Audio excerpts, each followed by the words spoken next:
There is something ancient stirring within you, something that has been waiting in the shadows of your being for recognition. It whispers through the cracks of your wounded places, through the tender spots where life has left its deepest marks. This is not the voice of your ego, desperate for validation and understanding from a world that seems perpetually tone-deaf to your frequency. No, this is something far more primordial, far more sacred, the voice of the wounded healer awakening to her calling. You have felt it, haven't you?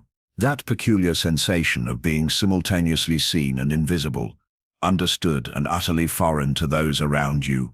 Others look at you with puzzled expressions, their eyes searching for familiar landmarks in the territory of your soul, only to find themselves lost in landscapes they cannot name. They see the surface ripples but cannot fathom the depths beneath, cannot comprehend the oceanic nature of what moves within you. This misunderstanding cuts deep, doesn't it?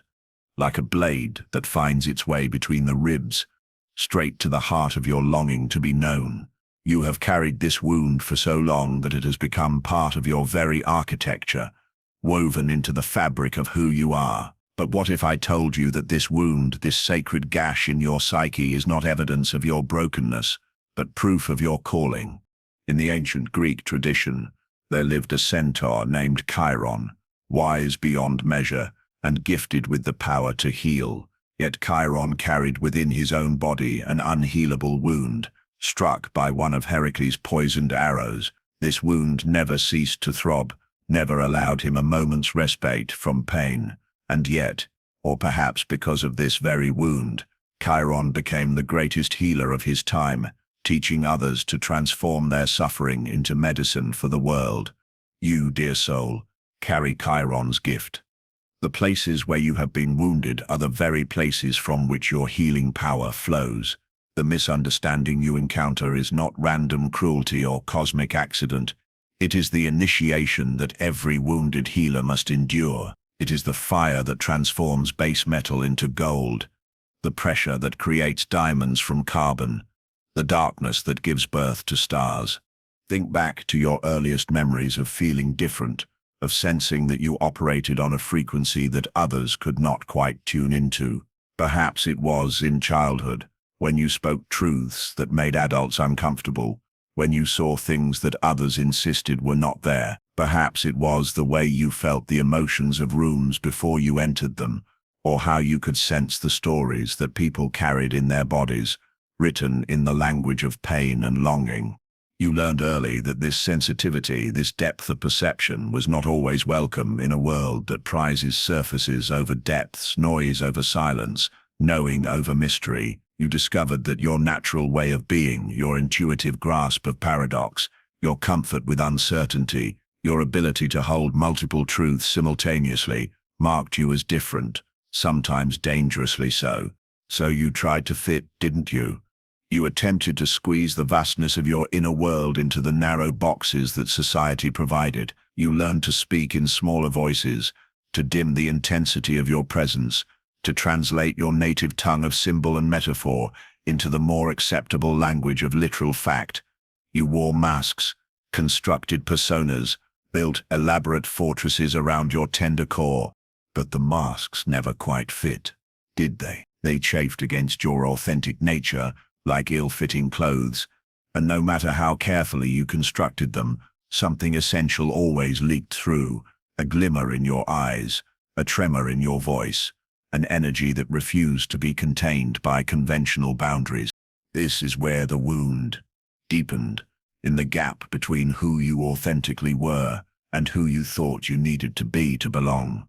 With each failed attempt at conformity, each moment of pretending to be less than you were, the chasm widened. You began to question, not just whether others could understand you, but whether you were worthy of understanding at all. The ego, that part of consciousness that seeks safety through belonging, whispered its poisonous suggestions. If you were truly valuable, people would understand you. If you were worth knowing, they would make the effort to know you. Your differentness is evidence of your deficiency. But the ego, for all its sophisticated reasoning, knows nothing of the deeper mysteries that move through the human soul. It cannot comprehend that some beings are called to serve not through fitting in, but through standing out, not through conformity, but through the radical act of authentic being. You see, the wounded healer's journey always begins with this fundamental misunderstanding, this cosmic loneliness that feels like exile from the human tribe. It is the necessary first movement in a much larger symphony, the opening notes of a song that will ultimately heal, not just your own fractured places, but the fractured places of all those who will be touched by your presence. Carl Jung understood this pattern intimately.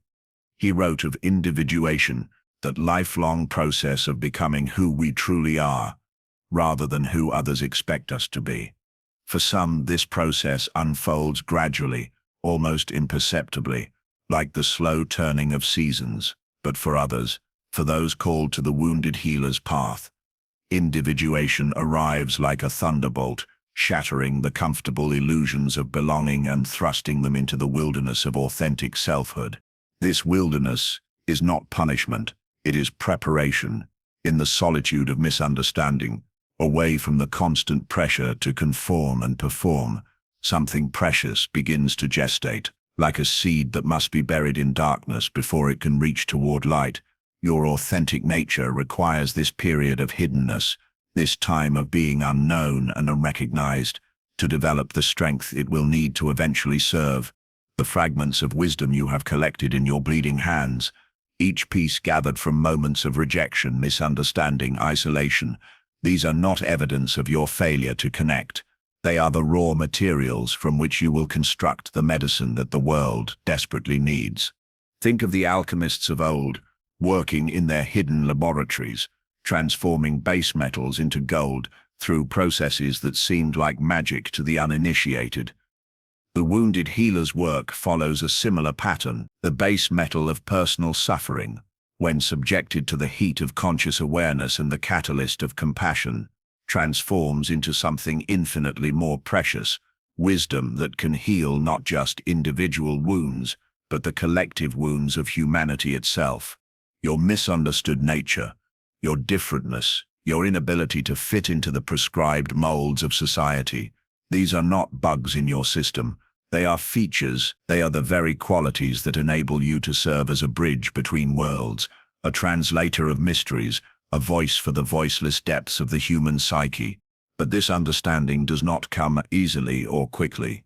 The wounded healer's calling often remains hidden from the healer themselves for years, sometimes decades. You may have spent lifetimes wondering what was wrong with you, why you couldn't simply be like everyone else, why the path of normal human belonging seemed eternally closed to you. This is the dark night of the soul that every wounded healer must traverse, the period when the wound feels like nothing but wound, when the pain seems purposeless, when the isolation appears to be leading nowhere but deeper into isolation. It is the time when you are tempted to believe that your sensitivity is weakness, your depth is dysfunction, your differentness is disease. Yet it is precisely in this darkness that the healer's true power begins to stir. Like compost that must decompose before it can nourish new growth, your suffering must be broken down, metabolized, transformed through the mysterious alchemy of consciousness before it can become medicine for others. This process cannot be rushed or bypassed. The wounded healer's calling requires a complete dissolution of the old identity, a death of who you thought you were supposed to be, before the resurrection into who you actually are can occur. This is why the misunderstanding feels so complete, so devastating. It is designed to strip away every false support, every borrowed identity, every mask that keeps you from encountering your authentic self. In shamanic traditions around the world, the calling to heal others often begins with what appears to be a complete breakdown, a shattering of ordinary consciousness that looks like madness to those who witness it. The future shaman experiences visions, hears voices, feels themselves dismembered and reconstructed by invisible forces. To the uninitiated observer, this appears to be pathology, but the tradition recognizes it for what it truly is: initiation. Your misunderstood nature serves a similar function. It is the initiation that strips away everything that is not essentially you, everything that you have accumulated in your attempts to belong to a world that was never meant to contain the fullness of your being. This stripping away is not cruelty. It is preparation for a larger belonging, a deeper purpose, a more authentic way of being in the world. The world's inability to comprehend your depth is not rejection. It is protection, like a chrysalis that shields the transforming butterfly from a world that cannot yet recognize its emerging beauty. Your misunderstood nature creates a sacred container in which your true calling can develop, without interference from those who would try to make you smaller, safer, more manageable. You have walked through valleys that others fear to enter, haven't you? The valley of authentic emotion in a world that prizes emotional numbness. The valley of spiritual questioning in a culture that demands certainty. The valley of paradox in a society that insists on simple answers. The valley of depth in a civilization that skims surfaces. Each step through these territories has been both wounding and healing, both breaking you open and making you whole. You have learned to breathe in the thin air of truth, to navigate by the light of your own inner knowing when external guideposts proved unreliable. You have developed muscles that others do not possess, the capacity to hold uncertainty, to sit with paradox, to find meaning in meaninglessness, to locate the sacred in the profane. These are not skills you chose to develop through any conscious curriculum. They were forced upon you by the very nature of your journey, carved into your being through the chisel work of experience. Every misunderstanding became a teacher, every rejection a doorway to deeper self-knowledge, every moment of isolation an opportunity to commune with the mystery that moves at the heart of existence. And now, in this moment of recognition, you begin to understand that none of it was random. The pattern begins to emerge from the chaos. The meaning begins to crystallize from the confusion. Your wounded healer's calling was not something imposed upon you from without. It was something that emerged from within, like a river finding its way to the sea through whatever landscape it encounters. The fragments of wisdom in your bleeding hands, each one carries the medicine that someone, somewhere, desperately needs. The mother, who has lost her child, needs the fragment you gathered when you learned to love what you cannot hold. The artist, afraid of their own vision, needs the piece you collected when you chose authenticity over acceptance. The spiritual seeker, lost in dogma, needs the shard you found when you learned to trust your own direct experience of the sacred. Your wounds have made you a cartographer of the human heart, mapping territories that others know exist but fear to explore. Your misunderstood nature has made you fluent in languages that others can barely recognize, the language of symbols, the dialect of dreams, the grammar of the unconscious, the poetry of paradox. This is why your calling transcends the need for understanding from those who have not walked your path. You are being prepared to serve something far greater than your personal need for validation or belonging. You are being seasoned in the fires of transformation so that you can become a beacon for others who are ready to risk their own comfortable illusions for the sake of authentic truth.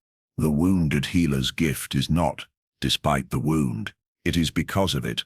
The crack in your heart is where the light gets in, but more importantly, it is where the light gets out. Your vulnerability becomes your strength, your sensitivity your superpower, your differentness your distinction. But understanding this intellectually is only the first step. Living it, embodying it, allowing it to transform, not just how you see yourself, but how you show up in the world. This is the real work of the wounded healer's calling. It requires a fundamental shift in how you relate to your own misunderstood nature, from seeing it as evidence of your inadequacy to recognizing it as proof of your sacred purpose. This shift does not happen overnight. It is a gradual process of befriending the parts of yourself that have felt most alien, most difficult for others to grasp. It means learning to value your depth, even when others cannot fathom it, to honor your sensitivity even when others cannot handle it, to trust your perceptions even when others cannot validate them. It means recognizing that the collective's inability to understand you is not a commentary on your worth, but on the limitations of collective consciousness itself. Most human awareness operates within a narrow bandwidth, tuned to the frequency of survival, comfort, and social belonging. Your consciousness operates on a different frequency entirely, one that includes these elements but extends far beyond them into realms of meaning, mystery, and transformation. You are like a radio receiver capable of picking up signals from distant galaxies while others struggle to hear clearly what is being broadcast from the local station. This is not a defect in your equipment. It is evidence of your expanded range, your enhanced sensitivity, your capacity to perceive realities that exist beyond the borders of ordinary awareness.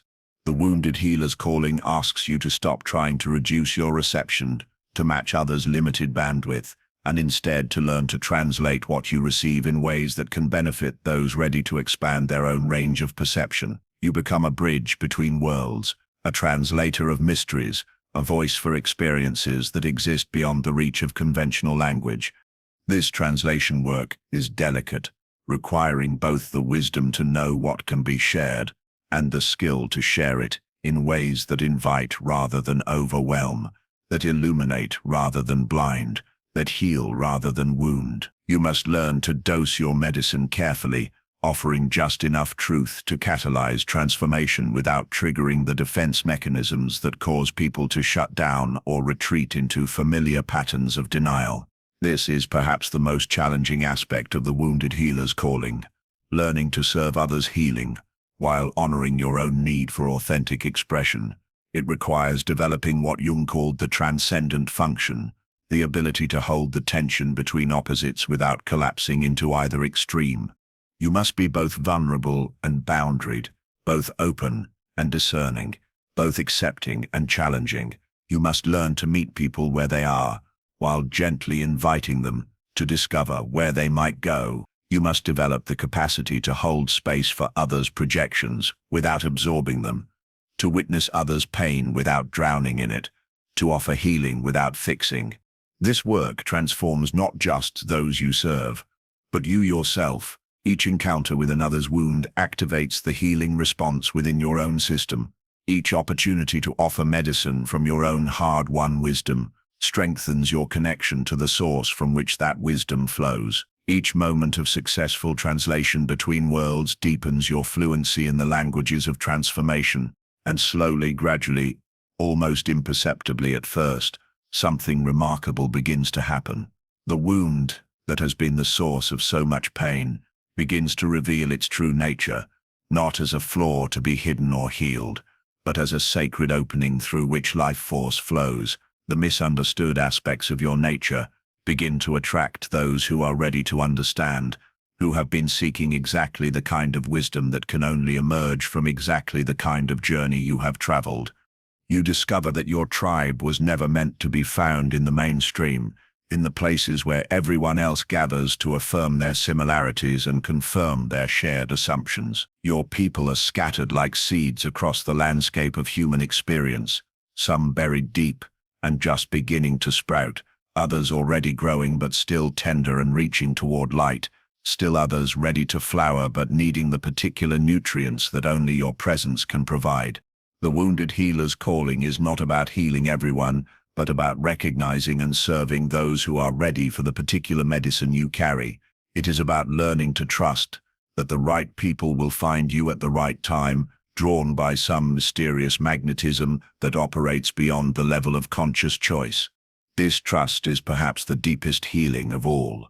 The recognition that your differentness, your misunderstood nature, your wounded healer's sensitivity, these are not obstacles to overcome, but qualities to embrace, not problems to solve, but gifts to share, not evidence of your inadequacy, but proof of your sacred calling to serve the evolution of consciousness itself.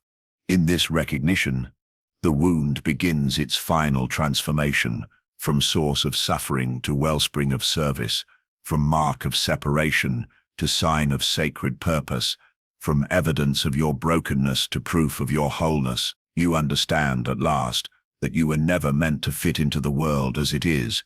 You were meant to help birth the world as it could be. This is the wounded healer's calling, to transform personal suffering into collective medicine, to alchemize individual pain into universal healing, to serve as a bridge between the world that is and the world that is becoming. Your misunderstood nature is not a bug in the system, It is the feature that enables you to debug the system, to identify and heal the places where human consciousness has become stuck, limited, or wounded. You carry within your being the possibility of transformation, not just for yourself, but for every soul brave enough to recognize in your journey a map for their own healing, a permission slip for their own authenticity, an invitation to their own sacred calling. This is why you could never be fully understood by those still operating from the old paradigms. You are here to midwife the birth of new ways of being human. The wounded healer's calling is ancient and eternal, woven into the very fabric of how consciousness evolves and expands. You are part of a lineage that stretches back to the beginning of human awareness and forward into possibilities that have not yet been imagined. Your individual journey of transformation serves the collective journey of awakening. Your personal healing contributes to the healing of the whole. This is the sacred wound, the Chiron's gift, the wounded healer's calling to discover that what seems like your greatest limitation is actually your greatest strength, that what appears to be your deepest wound is actually your most profound gift, that what feels like your most isolating difference is actually your most essential service to the awakening of human. The mask you wear is exquisite, isn't it? Crafted with the precision of a master artisan, molded from years of careful observation, trial and error, and the desperate alchemy of trying to transform your authentic self into something the world could more easily digest. You have studied the faces around you like a scholar studies ancient texts, learning their languages of acceptable emotion, their grammar of appropriate response, their syntax of social survival. But you were not born to be a scholar of surfaces. You were born to be an archaeologist of depth, a detective of authentic being, a revolutionary of the soul. And revolution, true revolution, always begins with the shattering of masks. First your own, then the invitation for others to do the same. There is something burning within you that refuses to be contained by the careful boundaries of social acceptability. It moves like wildfire through the constructed corridors of your persona, threatening to consume the elaborate architecture you have built to house your more palatable self. This fire is not destructive, though it may feel that way when it first begins to rage. It is purifying, clarifying, essential. It is the flame of your authentic nature, demanding its rightful place in the world. Society, in its collective terror of the unknown, has created an elaborate system of masks that we call normal, appropriate, professional, mature. These masks serve a purpose. They allow the great machinery of civilization to function, provide a common language for human interaction, create the illusion of predictability in a universe that is fundamentally wild and mysterious. But for some souls, these masks become not tools for navigation, but prisons for the spirit. You have felt this imprisonment, haven't you? The way your natural responses must be filtered through layers of social conditioning before they are allowed expression. The way your spontaneous insights must be translated into acceptable terminology before they can be shared. The way your authentic reactions must be modulated, softened, made smaller so they don't threaten the comfort of those who have forgotten what it feels like to be fully alive. The persona, as Jung understood it, is not inherently evil. It is a necessary function of consciousness, allowing us to interface with the collective without overwhelming others with the full intensity of our being. Like a pressure valve that regulates the flow of steam, the persona helps us dose our authenticity in ways that can be received and processed by those around us. But what happens when the pressure valve becomes so tight that almost nothing authentic can flow through? What happens when the persona becomes so elaborate, so convincing, that even you begin to forget who lives beneath its carefully constructed surface? What happens when the mask becomes so comfortable that you start to believe it is your face? This is the crisis that calls you beyond the persona's veil, the moment when you can no longer sustain the exhausting performance of being someone other than who you truly are. It may arrive as a sudden shattering, a moment when the mask simply cracks under the pressure of containing too much authentic fire for too long. Or it may come as a slow awakening, a gradual recognition that the person you have been presenting to the world is a beautiful lie that is slowly killing your soul. Either way, the call beyond the persona's veil is unmistakable once it arrives. It whispers at first, then speaks, then shouts, then screams. This is not who you are.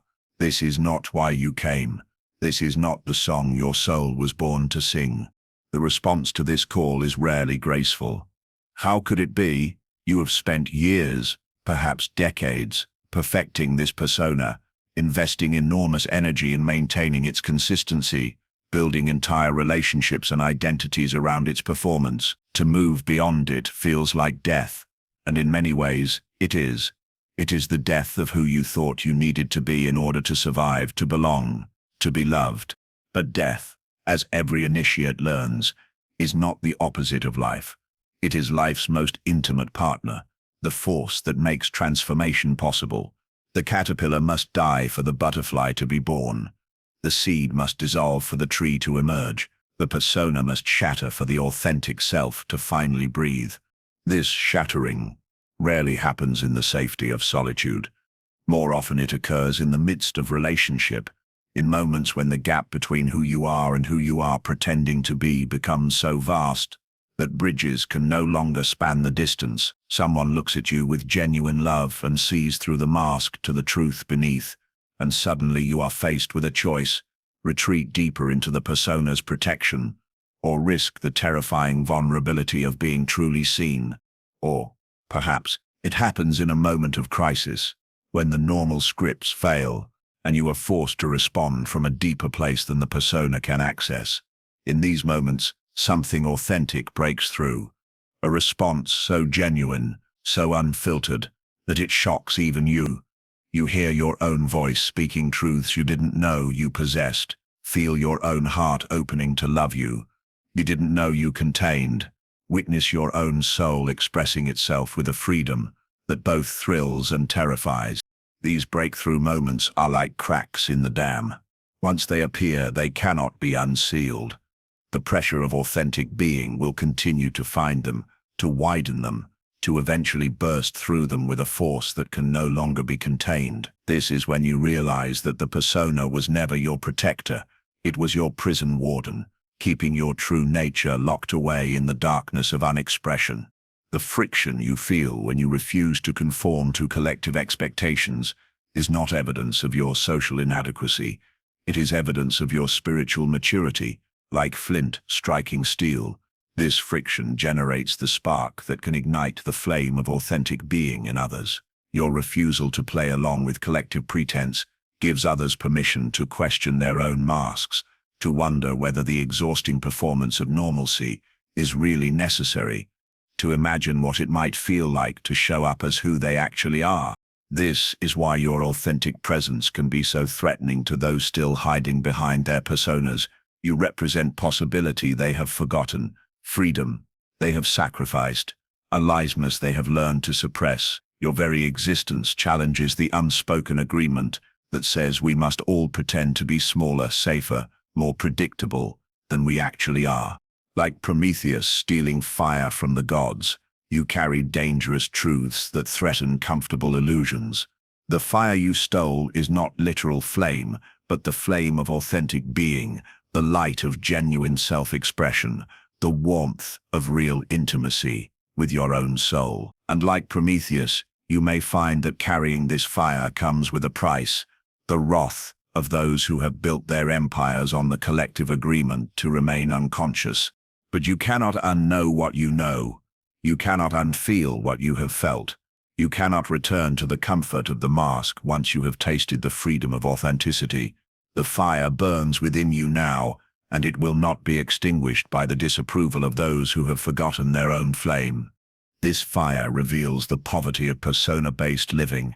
When you see how much energy goes into maintaining false presentations, how much creativity is wasted on constructing acceptable versions of yourself, how much life force is drained by the constant effort of being someone other than who you are, you begin to understand the terrible cost of collective unconsciousness.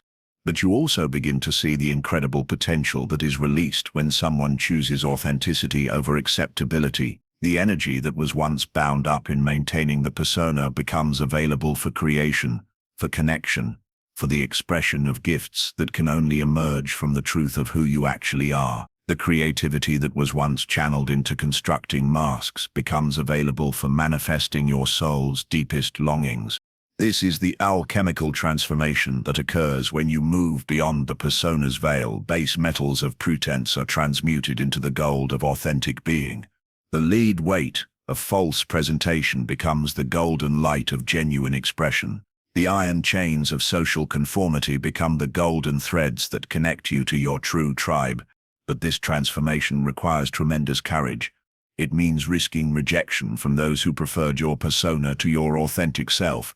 It means facing the terror of being disliked for who you actually are rather than loved for who you pretend to be. It means stepping into the unknown territory of genuine self-expression without a map, without guarantees, without the safety net of collective approval. The persona serves as a buffer between your tender authenticity and the harsh winds of social judgment. Without it, you feel everything more intensely, both the pain of rejection and the ecstasy of genuine connection. You become more vulnerable, but also more alive, more exposed, but also more real, more frightening to others, but also more magnetic to those ready for truth. This increased intensity is part of what makes your presence so powerful and so threatening. Those still hiding behind their personas can sense the difference in you, can feel the authenticity radiating from your being like heat from a flame. Some are drawn to this warmth, hungry for the reality you represent. Others recoil from it, afraid that your example might awaken their own suppressed desire for freedom.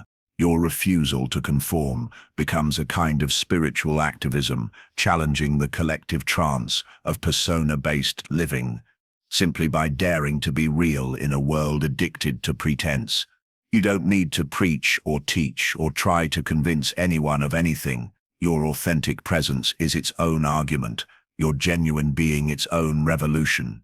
But revolution is never comfortable. Not for the revolutionary and certainly not for those whose power depends on maintaining the status quo. The systems that benefit from collective unconsciousness, the institutions, relationships and social structures built on the assumption that everyone will continue wearing their masks, will push back against your authenticity. They will try to shame you back into conformity, to convince you that your genuine responses are inappropriate, that your authentic expressions are too much.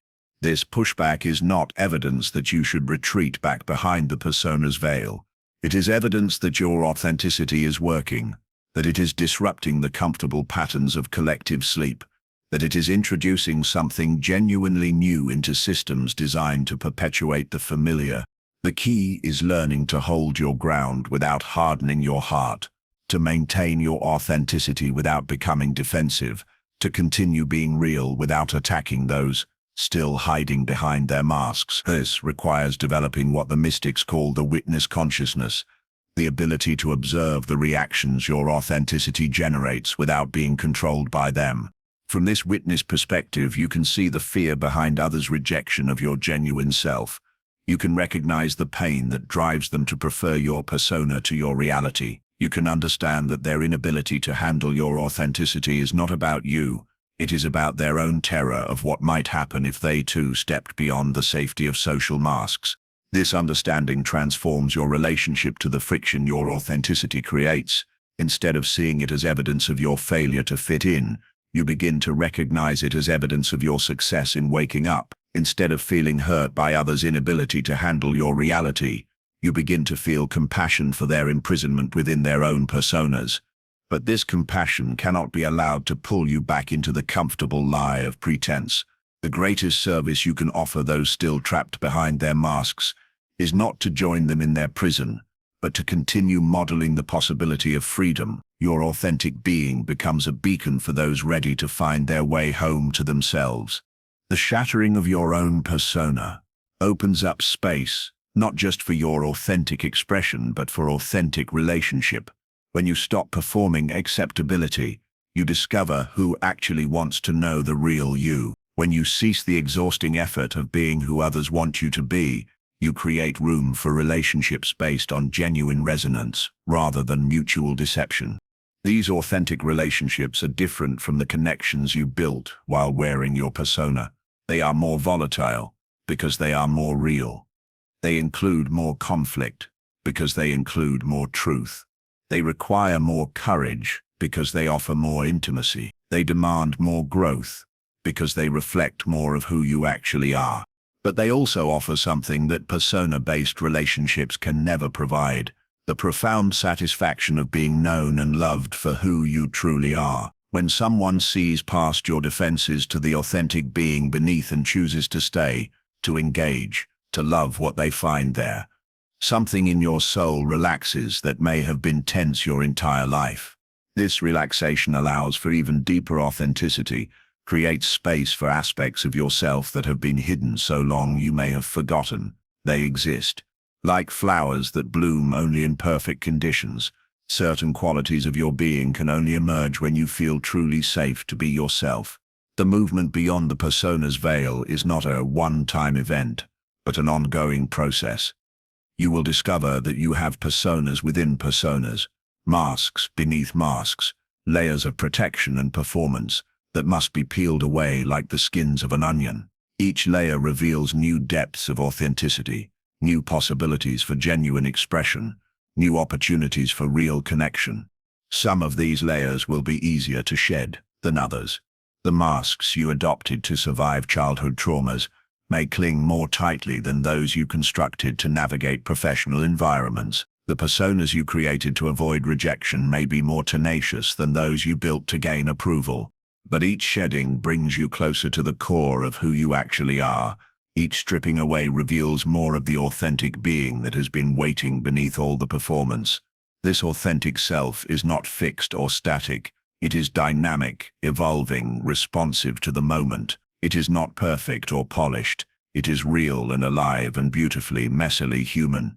Your authentic self includes qualities that your persona was designed to hide: your anger as well as your love, your uncertainty as well as your confidence, your neediness as well as your strength, your darkness as well as your light. It is the integration of these shadow aspects that makes your authenticity so powerful and so threatening to those still operating from the fragmented space of persona-based living. When you include your anger in your authentic expression, you give others permission to acknowledge their own rage. When you admit your uncertainty, you invite others to confess their own doubts. When you reveal your neediness, you create space for others to admit their own hunger for connection. When you embrace your darkness, you offer others a path to wholeness that includes all aspects of being human. This is the revolutionary potential that lies beyond the persona's veil. Not just personal freedom, but collective healing. Not just individual authenticity, but cultural transformation. Your willingness to be real in a world that profits from pretense plants seeds of awakening in the collective unconscious, contributes to the slow but inexorable shift toward a more conscious way of being human. The gods whose fire Prometheus stole were not evil. They were simply committed to maintaining the existing order, to keeping the divine flame in divine hands, rather than allowing mortals access to this transformative power. Similarly, the forces that resist your authenticity are not necessarily malevolent. They are simply invested in preserving the status quo, in maintaining the comfortable predictability of collective unconsciousness. But consciousness, like fire, cannot be contained once it has been awakened. Your authentic being becomes a flame that lights other flames. Your genuine expression becomes permission for others to find their own voices. Your courage to move beyond the persona's veil becomes inspiration for others to risk their own masks. This is why the work of authenticity is never just personal. It is always political, always cultural, always evolutionary. Every person who chooses reality over performance, who risks rejection for the sake of genuine connection, who dares to show up as who they actually are rather than who they think they should be, contributes to the great awakening that is slowly transforming human consciousness. You are part of this awakening, whether you intended to be or not. Your refusal to conform, your commitment to authenticity, your willingness to live beyond the persona's veil. These are not selfish indulgences, but sacred acts of service. They contribute to the evolution of consciousness, the healing of collective wounds, the birth of new possibilities for being human. The friction you create is not a sign of your failure to fit in.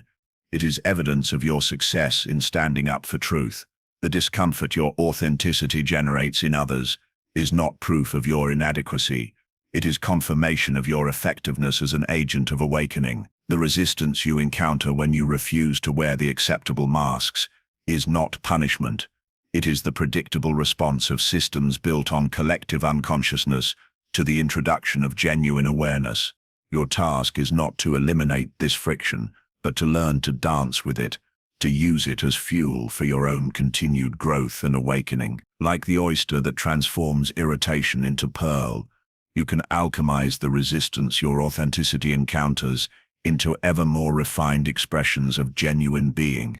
This refinement does not mean polishing away your rough edges or making your authenticity more palatable to those who prefer pretense. It means developing the skill to express your truth in ways that serve awakening rather than simply shocking, that invite genuine dialogue rather than defensive reaction, that create space for others' growth rather than simply proving your own freedom.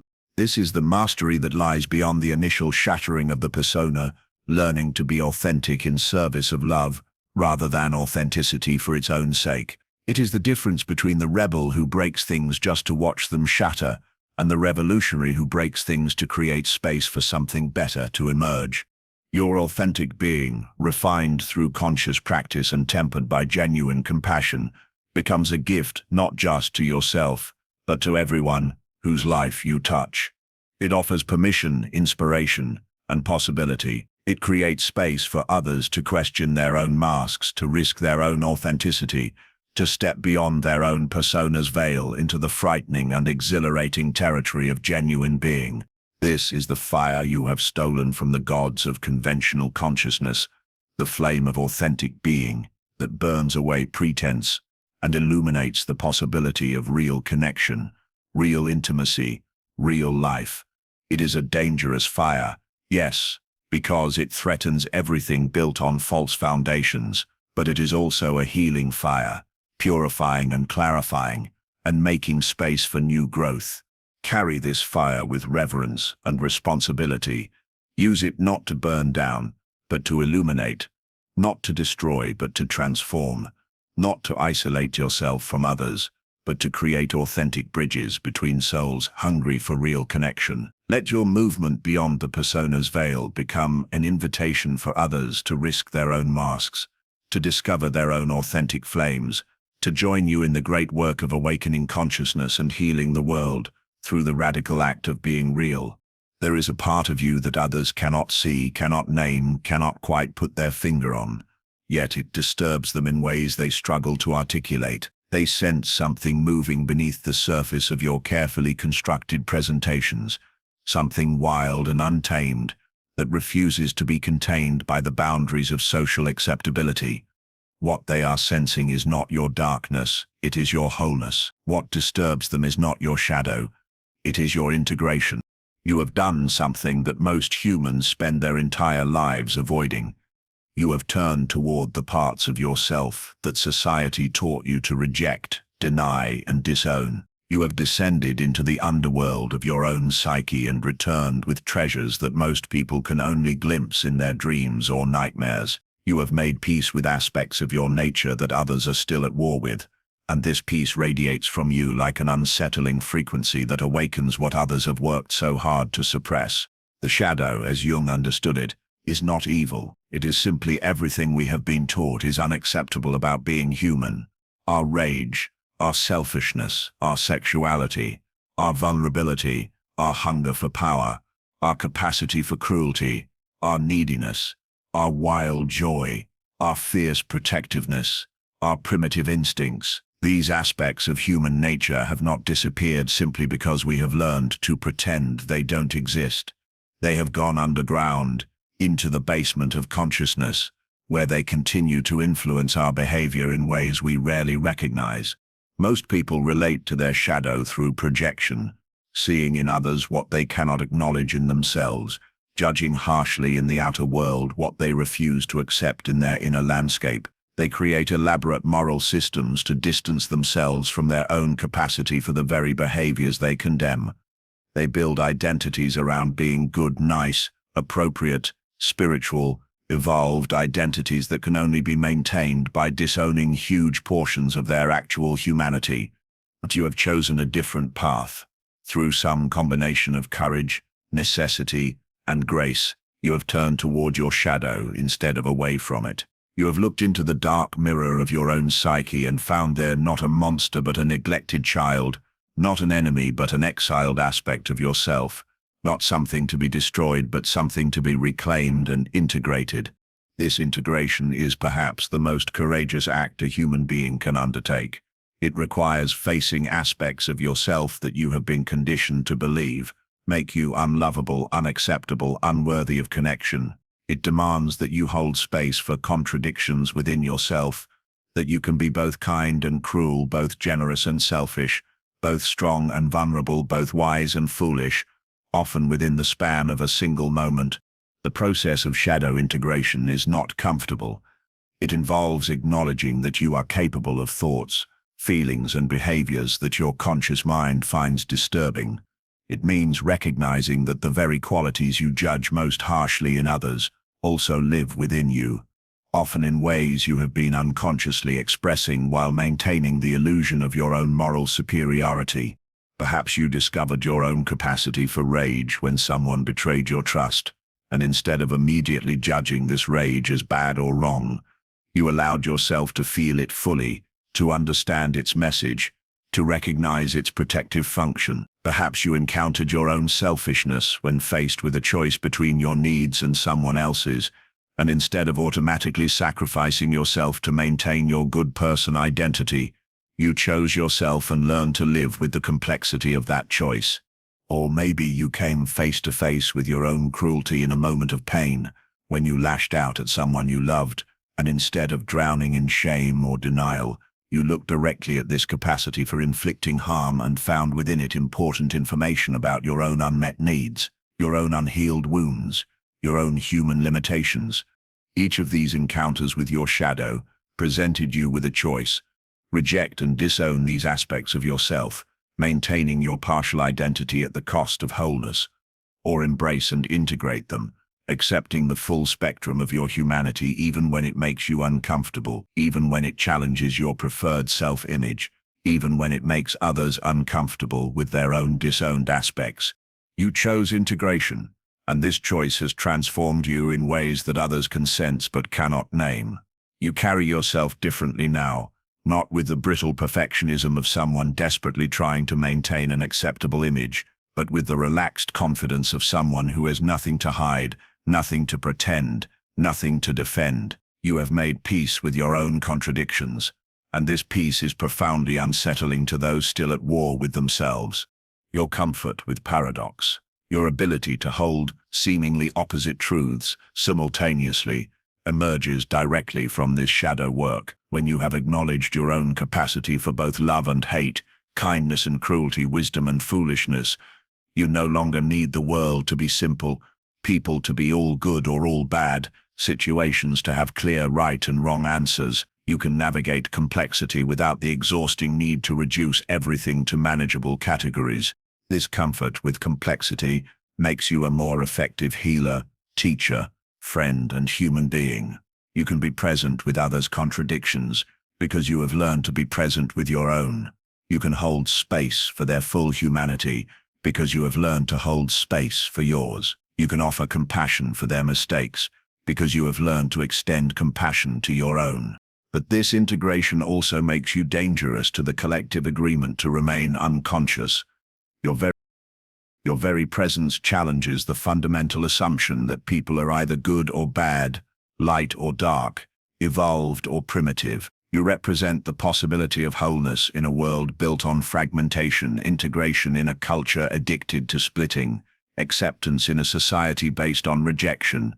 When others encounter your integrated presence, something deep within them recognizes what they have sacrificed in order to maintain their acceptable personas. They sense the freedom you have found through embracing your full humanity, and this sensing awakens a longing they have worked hard to suppress, the longing to be whole, to be real, to stop the exhausting performance of being only the acceptable parts of themselves. This awakening can be threatening because it challenges the entire structure upon which their identity is built. If they no longer need to be only good, only light, only evolved, then who are they? If they no longer need to project their darkness onto others, onto scapegoats and enemies and those they have been taught to hate, then how do they understand themselves? If they no longer need to maintain the exhausting vigilance of keeping their shadow aspects hidden, then what becomes of the energy they have invested in this hiding? Your integrated presence becomes a mirror in which others see not just their light, but also their darkness, not just their acceptable aspects, but also their disowned ones. For some, this mirror is a gift, permission to reclaim parts of themselves they had forgotten they possessed. For others, it is a threat, a challenge to the careful edifice of their partial identity. This is why your wholeness can be so disturbing to fragmented people. You represent what Jung called the coincidentia oppositorum, the coincidence of opposites that characterizes the integrated psyche. You embody contradictions without being contradicted by them, hold paradoxes without being paralyzed by them, embrace complexity without being confused by it. In ancient alchemical texts, this integration of opposites was symbolized by the hermaphrodite, not as a sexual being, but as a psychological one, containing both masculine and feminine energies, both solar and lunar qualities, both active and receptive capacities. The alchemical hermaphrodite represented the goal of the great work, the transformation of base metal into gold, of fragmented consciousness into wholeness. You have undertaken this great work, this opus contra naturam work, against nature, against the natural tendency of consciousness to split and fragment and project. You have chosen the difficult path of owning your full humanity rather than maintaining the comfortable illusion of partial goodness. You have done the work of psychological alchemy, transforming the lid of your disowned aspects into the gold of conscious integration. This transformation is visible to others, though they may not be able to name what they are seeing. There is a quality in your presence that suggests depth, complexity, reality. You do not have the flat, one-dimensional quality of someone who has rejected half of themselves. There is texture to your being, substance to your presence, authenticity to your responses that comes from including rather than excluding aspects of your humanity.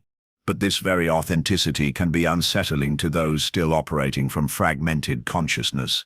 When you respond to situations with genuine emotion rather than socially appropriate reactions, when you express needs rather than maintaining the pretense of not having any, when you set boundaries rather than endless accommodation, when you speak truths that others prefer to avoid, these authentic responses can trigger what Jung called the shadow projection in others. They see in your authentic responses the very qualities they have disowned in themselves. Your anger reminds them of their own suppressed rage. Your selfishness confronts them with their own unacknowledged self-interest. Your sexuality awakens their own repressed desires. Your vulnerability exposes their own carefully hidden neediness. Your power threatens their own unexamined hunger for control. Rather than recognizing these qualities as their own disowned aspects, they project them onto you, making you the carrier of what they cannot accept in themselves. You become the container for their shadow, the repository for all the qualities they have learned to judge as unacceptable. They see you as too angry, too selfish, too sexual, too vulnerable, too powerful, not recognizing that what they are really encountering is their own disowned humanity reflected back to them. Understanding this projection is crucial for navigating the world as an integrated being. The intensity of others' reactions to your authentic presence is often directly proportional to the strength of their own shadow projections. The more vehemently they reject certain qualities in you, the more likely those qualities are to be disowned aspects of themselves. This understanding can help you respond to projection with compassion rather than defensiveness. You begin to see that others' inability to handle your integrated presence is not really about you. It is about their own relationship with their shadow. Their discomfort with your wholeness reflects their own fragmentation, Their rejection of your authenticity reveals their own self-rejection. Their judgment of your complexity exposes their own desperate need for simplicity. But compassion for their projections does not mean absorbing them. One of the most important skills for integrated beings is learning to hold space for others' shadow projections without taking them on, to remain conscious of what belongs to you and what belongs to them, to maintain your integrated state, even when others are trying to make you the carrier of their disowned aspects. This requires developing what the mystics call the witness consciousness, the ability to observe what is happening without being pulled into unconscious reaction. When someone projects their shadow onto you, the witness within you can recognize this person is seeing in me what they cannot accept in themselves. Their reaction is about their relationship with their own shadow, not about who I actually am. This witness consciousness allows you to respond rather than react, to maintain your center, even when others are trying to make you responsible for their discomfort with their own wholeness. You can hold compassionate space for their projection without collapsing into it, can acknowledge their discomfort without trying to fix it by making yourself smaller or more acceptable. Sometimes your very presence, your integrated, authentic, whole presence, serves as a catalyst for others' shadow work, whether they recognize it or not, by refusing to carry their projections, by maintaining your integrated state in the face of their fragmentation, by continuing to embody wholeness even when it makes them uncomfortable. You create an invitation for them to reclaim their own disowned aspects. This invitation is not always welcome. Many people have built their entire identity around being only the light, only the good, only the evolved parts of themselves. To them, your integrated presence feels like a threat to everything they believe about who they are and who they need to be lovable, acceptable, worthy of connection. But for those ready to reclaim their wholeness, your example becomes a beacon. Your integration gives them permission to explore their own shadow. Your comfort with paradox invites them to embrace their own contradictions. Your acceptance of your full humanity encourages them to stop the exhausting performance of partial goodness. This is the gift of your shadow work. Not just personal healing, but collective healing. Every person who integrates their shadow reduces the amount of unconscious projection in the collective, creates more space for authentic relating, contributes to a culture that can hold the full spectrum of human experience without splitting it into good and bad, acceptable and unacceptable, us and them. Your shadow integration becomes a form of service, though it may not look like traditional service. By doing your own inner work, by owning your own darkness, by integrating your own disowned aspects, you reduce the shadow burden on the collective. You become one less person projecting their unconscious material onto others, one more person capable of conscious relationship, one additional example that wholeness is possible. This service is particularly important in a culture that profits from fragmentation, that sells products and ideologies based on the promise of helping people get rid of unacceptable parts of themselves rather than integrate them. Your integrated presence challenges this entire paradigm, suggesting that healing comes not through rejection of aspects of ourselves but through their conscious integration. The dance with your shadow is not a one-time event but an ongoing process.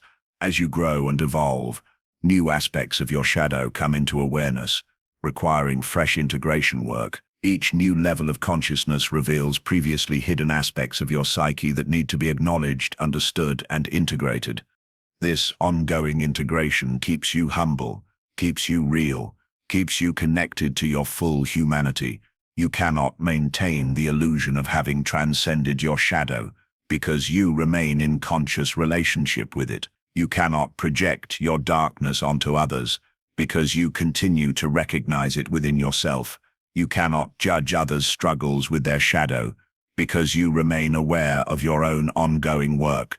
This humility, born from shadow integration, makes you more effective in all your relationships. You can offer genuine compassion because you know intimately the difficulty of being human. You can provide real support because you understand the challenges of integration from the inside. You can hold space for others' darkness because you have learned to hold space for your own. Your integrated presence also allows for deeper intimacy in your relationships, when you are not hiding half of yourself, when you are not pretending to be only light and goodness, when you are not performing partial humanity. You create space for others to show up more fully as well. Your acceptance of your own shadow creates permission for others to reveal theirs. This kind of relationship based on mutual acceptance of full humanity rather than mutual performance of partial goodness is rare and precious. It allows for the kind of intimacy that heals, the kind of connection that transforms, the kind of love that includes rather than excludes the difficult aspects of being human. But such relationships also require courage from all parties involved. It takes courage to love someone's shadow as well as their light, to accept their cruelty as well as their kindness, to embrace their selfishness as well as their generosity. It takes courage to be loved in your wholeness rather than just in your acceptable aspects. Your shadow integration prepares you for this kind of courageous loving and being loved. By accepting your own full humanity, you develop the capacity to accept others' full humanity. By embracing your own contradictions, you learn to embrace others' paradoxes. By making peace with your own darkness, you can remain present with others' shadow without needing to fix, change, or improve it. This acceptance does not mean becoming passive or permissive. Shadow integration includes acknowledging your own capacity for harm as well as your responsibility to minimize that harm through conscious choice. It means recognizing your own potential for cruelty while choosing kindness, acknowledging your own selfishness while choosing generosity when appropriate, accepting your own capacity for destruction while choosing creation. The integrated person is not beyond ethics, but operates from a more complex and nuanced ethical framework, one that acknowledges the full spectrum of human capacity while making conscious choices about which aspects to express and when. This ethical framework is based not on the denial of shadow aspects, but on their conscious integration and responsible expression. Your dance with your shadow becomes a model for others of how to live ethically without living partially, how to be good without being perfect, how to choose light while acknowledging darkness. You demonstrate that wholeness and goodness are not incompatible, that integration and ethics can coexist, that acknowledging your shadow does not mean being enslaved by it. This demonstration is particularly important in a world that tends to swing between extremes, either denying the shadow completely or being completely identified with it, either maintaining rigid moral perfectionism or abandoning ethics altogether. Your integrated presence offers a third option: conscious relationship with all aspects of yourself, ethical choice that includes rather than excludes your full humanity. In this way, your shadow work becomes not just personal healing but cultural healing, not just individual integration but collective evolution. You become part of the solution to the epidemic of projection that characterizes so much human conflict, part of the antidote to the splitting that creates enemies and scapegoats, part of the medicine that can heal the fundamental wound of human fragmentation. Your dance with your shadow, ongoing, conscious, courageous, becomes a gift to everyone whose life you touch, everyone who witnesses your integrated presence, everyone who experiences what it feels like to be in relationship with someone who has made peace with their full humanity. Through your wholeness, you invite others to their own integration. Through your acceptance, you encourage others' self-acceptance. Through your dance with darkness, you illuminate the path to light that includes rather than excludes the full spectrum of human experience. This is the profound gift of shadow integration, not the elimination of darkness, but its conscious inclusion, not the transcendence of human nature, but its full embrace, not the achievement of perfection, but the acceptance of wholeness. In dancing with your shadow, you do not become less human.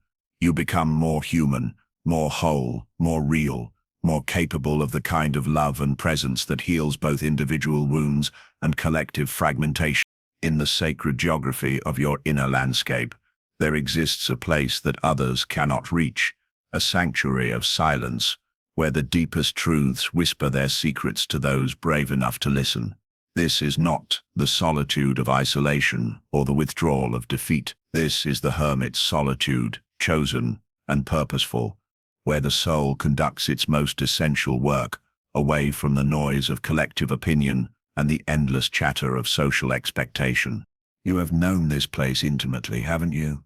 Perhaps you found it in the aftermath of profound loss, when the world's offerings felt hollow and its consolations rang false. Perhaps it revealed itself during periods when human connection felt more draining than nourishing, when the energy required to translate your inner experience into acceptable social currency became too costly to sustain. Or perhaps you were simply called there by some inexplicable inner magnetism, drawn to the fertile darkness of your own depth like a seed drawn to soil. This solitude has been your teacher in ways that no human mentor could be. In the absence of external voices telling you who you should be, what you should want, how you should respond, you have learned to distinguish between the authentic whispers of your own soul and the internalized echoes of others' expectations. In the stillness that follows the cessation of performance and pretense, you have discovered the rhythm of your own true nature, not the manufactured cadence of social acceptability, but the organic pulse of being that emerges only in the sanctuary of genuine aloneness. The world fears this solitude, suspects it, pathologizes it.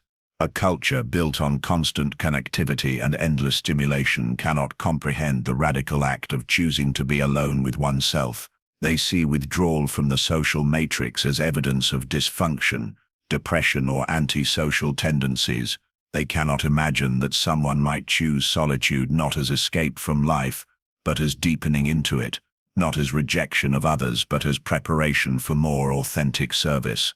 But you have discovered what the mystics of every tradition have always known, that the most profound truths are revealed not in the marketplace of ideas, but in the inner chamber of contemplative silence. You have learned that wisdom is not accumulated through gathering more information from external sources, but through attending to the intelligence that speaks from the depths of being when all else falls quiet.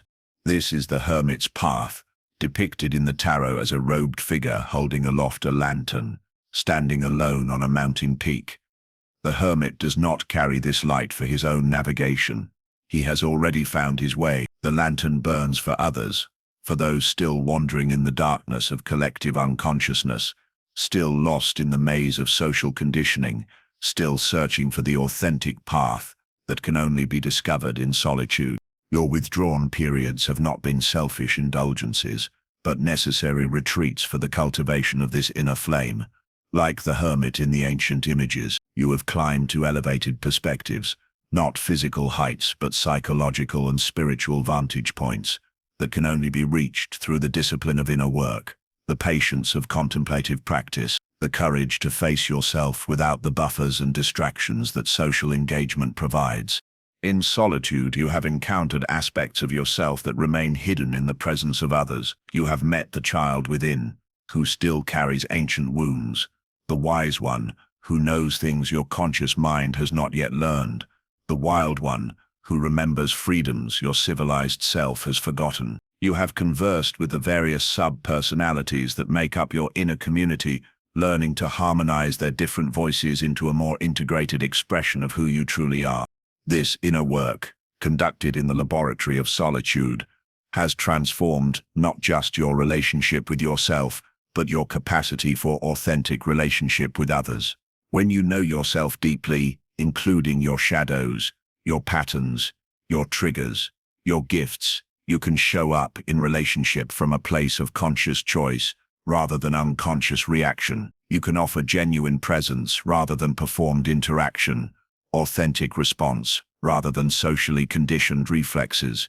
But perhaps more importantly, your solitude has kindled what the hermit's lantern represents, an inner light that burns with the flame of genuine wisdom.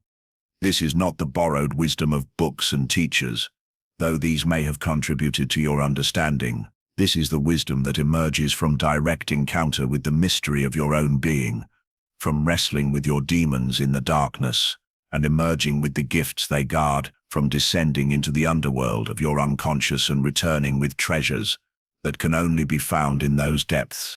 This wisdom has a quality that others can sense even when they cannot name it, There is something about your presence that suggests you have been to places they fear to go, have faced things they avoid facing, have integrated experiences they still resist. You carry yourself with the quiet authority of someone who has done the inner work, who has earned their understanding through direct experience rather than theoretical study. But this authority is not the brittle dominance of the ego seeking to control or impress. It is the soft power of authentic being, the natural gravitas that emerges when someone has made peace with their depths and learned to trust their own inner knowing. You do not need to convince others of your wisdom, because you are not attached to being seen as wise. You simply carry the light you have kindled, allowing it to illuminate whatever darkness it encounters. This detachment from others' recognition or understanding is one of the hermit's greatest gifts and challenges. The inner work you have done in solitude has freed you from the exhausting need for external validation. You have learned to find satisfaction in the work itself rather than in others' acknowledgement of it. You have developed the capacity to know your own worth, independent of others' ability to perceive or appreciate it. This freedom can be profoundly lonely, especially in a world that measures value through external metrics, achievements that can be counted, roles that can be named, relationships that can be displayed. Your inner wealth cannot be photographed or posted. Your spiritual development cannot be quantified or compared. Your depth of understanding cannot be demonstrated through any external proof. Yet, this very freedom from the need for recognition allows you to serve in ways that those still seeking approval cannot. When you are not performing for applause, when you are not presenting for evaluation, when you are not seeking to impress or convince, you can simply be present to what is needed in each moment. Your lantern can shine where it is most helpful rather than where it will receive the most attention. The hermit's service is often invisible, unrecognized, unacknowledged. It happens in moments of genuine presence when someone feels truly seen for the first time. It occurs in conversations where your depth of listening creates space for others to hear their own wisdom. It manifests in the way your integrated being gives others permission to explore their own authenticity. Your comfort with solitude invites their own relationship with aloneness. Your peace with being unknown encourages their journey towards self-knowledge. This service does not look like traditional helping or healing. You are not trying to fix anyone, save anyone, or convince anyone of anything. You are simply carrying the light you have cultivated in solitude, allowing it to burn steadily, regardless of whether others choose to navigate by its glow. Some will be drawn to the warmth of your presence without understanding why. Others will be disturbed by the shadows your light reveals and turn away. Both responses are perfect, serving each person's unique journey toward consciousness. The hermit understands that not everyone is ready for the kind of wisdom that emerges from solitude. The path inward requires a certain ripeness, a readiness to face what lives in the depths, a willingness to trade the comfort of collective agreement for the sometimes difficult truths that solitude reveals. Those who are not ready will often misinterpret the hermit's withdrawal as rejection, arrogance, or antisocial behavior. But those who are ready will recognize in your solitude-seasoned presence something they have been seeking without knowing how to name it. They will sense in your comfort with aloneness permission for their own withdrawal from the constant demands of social performance. They will feel in your depth an invitation to explore their own inner landscapes, to cultivate their own relationship with silence, to kindle their own inner flame. Your periods of solitude have taught you to distinguish between loneliness and aloneness. Loneliness is the pain of disconnection from others, the hunger for external companionship to fill an inner void. Aloneness is the fullness of connection with yourself, the satisfaction of intimate relationship with your own depths, the recognition that you carry within yourself everything needed for wholeness and wisdom. This distinction is crucial because it determines whether solitude becomes a healing practice or a form of suffering. When you are running from connection out of fear, hurt, or resentment, solitude becomes a prison. When you are choosing solitude as a conscious practice of deepening into yourself, it becomes a sanctuary. The same external conditions, being alone, can serve either healing or wounding depending on the consciousness you bring to them. You have learned to inhabit solitude as a choice rather than a circumstance imposed upon you by others' inability to understand or appreciate who you are. Even when external factors contribute to your aloneness, when relationships end, when friends prove unable to meet you in your depths, when family members cannot grasp your journey, you have transformed these apparent abandonments into opportunities for deeper self-connection. This transformation does not happen automatically or easily. It requires developing what the hermit's path teaches, the capacity to find in yourself the companionship, understanding, and love that you once sought exclusively from others. It means learning to be fascinated by your own inner landscape, entertained by your own thoughts, nourished by your own presence, guided by your own wisdom. The silence that becomes your sanctuary is not empty silence, but full silence, pregnant with possibility and alive with subtle communication. In this silence, you learn to hear the whispers of intuition that get drowned out by the noise of daily interaction. You become attuned to the rhythms of your own energy, the patterns of your own psyche, the cycles of your own spiritual development. This attunement allows you to live from your authentic timing rather than the artificial schedules imposed by social expectation. You learn when to engage and when to withdraw, when to speak and when to remain silent, when to offer your gifts and when to conserve your energy for your own continued development. This natural timing often puts you out of sync with the collective rhythm, making you appear unavailable or unresponsive to those operating on different frequencies. But this apparent unavailability is actually a deeper form of availability, not to the endless demands and distractions of unconscious social interaction, but to the authentic needs and genuine emergencies that require the kind of presence only someone who has cultivated deep inner resources can provide. Your solitude-born strength allows you to show up fully when you are truly needed, rather than being depleted by constant partial engagement. The hermit's lantern burns with concentrated light, precisely because it has been protected from the winds of social opinion, the storms of collective emotion, the constant demands for fuel that characterize most human interaction. Your periods of withdrawal have allowed this inner flame to grow steady and strong, fed by the oil of self-knowledge and trimmed by the discipline of honest self-examination. This steady burning creates a quality of presence that others can sense, even in brief encounters. There is something about you that suggests depth, groundedness, authenticity.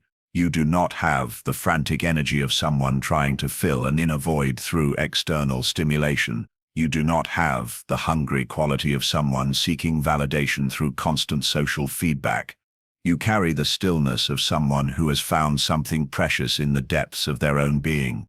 This stillness can be both attractive and threatening to others. Those hungry for authentic connection may find themselves drawn to your presence without understanding why. They sense in your grounded energy something they are seeking in their own lives, the peace that comes from self-acceptance, the confidence that emerges from self-knowledge, the freedom that results from no longer needing others to complete or validate you. But others may find your self-sufficiency threatening to their own dependent patterns.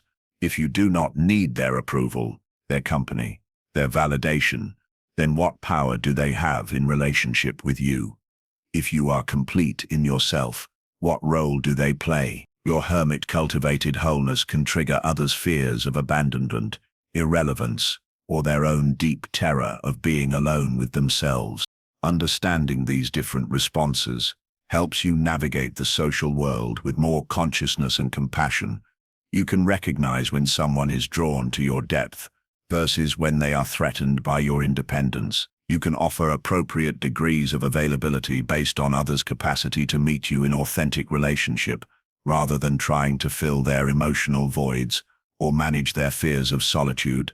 The hermit's path has taught you that true companionship is not based on mutual neediness, but on mutual wholeness. Two complete beings choosing to share their fullness, rather than two partial beings trying to create one whole person through their relationship. This understanding revolutionizes how you approach all your connections, from intimate partnerships to casual friendships. You no longer enter relationships to escape loneliness, but to share the riches you have discovered in solitude. You no longer seek others to complete you, but to celebrate the completeness you have found within yourself. You no longer use social interaction to avoid facing yourself, but as an expression of the self you have learned to love and accept. This shift creates the possibility for relationships of unprecedented depth and authenticity. When you are not using others to fill inner voids, you can see them clearly for who they actually are. When you are not performing to gain their approval, you can respond to them authentically. When you are not trying to escape your own company through theirs, you can be genuinely present to the mystery of their being. Your hermit's lantern illuminates not only your own path, but creates the possibility for others to see their own journey more clearly. In your presence, people often find themselves accessing their own wisdom, remembering their own truth, reconnecting with their own authentic nature. This is not because you are teaching them something new, but because your depth creates permission for them to access their own depth. This is the hermit's true service, not dispensing wisdom like a teacher or guru, but creating the conditions in which others can discover their own inner knowing. Your lantern does not show people where to go, but simply makes it possible for them to see the path that was always there, waiting to be illuminated by the light of conscious awareness. The journey into solitude and the cultivation of the hermit's lantern is not a destination but an ongoing practice. Even as you learn to share your light with others, even as you emerge from periods of withdrawal to engage with the world, you maintain your connection to that inner sanctuary where your deepest wisdom lives. You carry with you always the ability to return to that place of silence, that source of authentic knowing, that wellspring of inner light. This portability of the hermit's sanctuary allows you to remain grounded and centered, even in the midst of intense social interaction. You can be fully present with others while maintaining your connection to your own depths. You can offer your gifts generously while preserving the inner resources that make such generosity possible. You can serve as a light for others without losing your own illumination. In this way, the hermit's path is not about permanent withdrawal from the world, but about bringing the gifts of solitude into engaged living. You become someone who can be alone without being lonely and connected without being consumed. Someone who can offer deep presence without losing your center. Someone who can serve others awakening while continuing your own journey into the infinite mystery of being.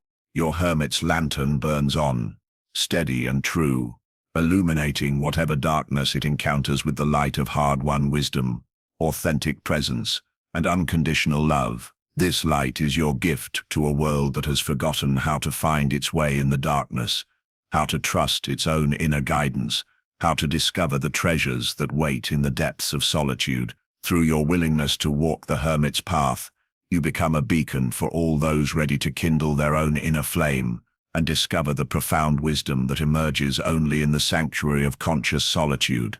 You have become the living embodiment of what Jung called enantiodromia, that sacred principle where all things eventually transform into their opposite, where the pendulum of existence swings eternally between polarities, creating the very friction from which consciousness is born. You are not a contradiction to be resolved, but a paradox to be lived, a breathing koan that confounds the linear mind while awakening the soul to deeper truths.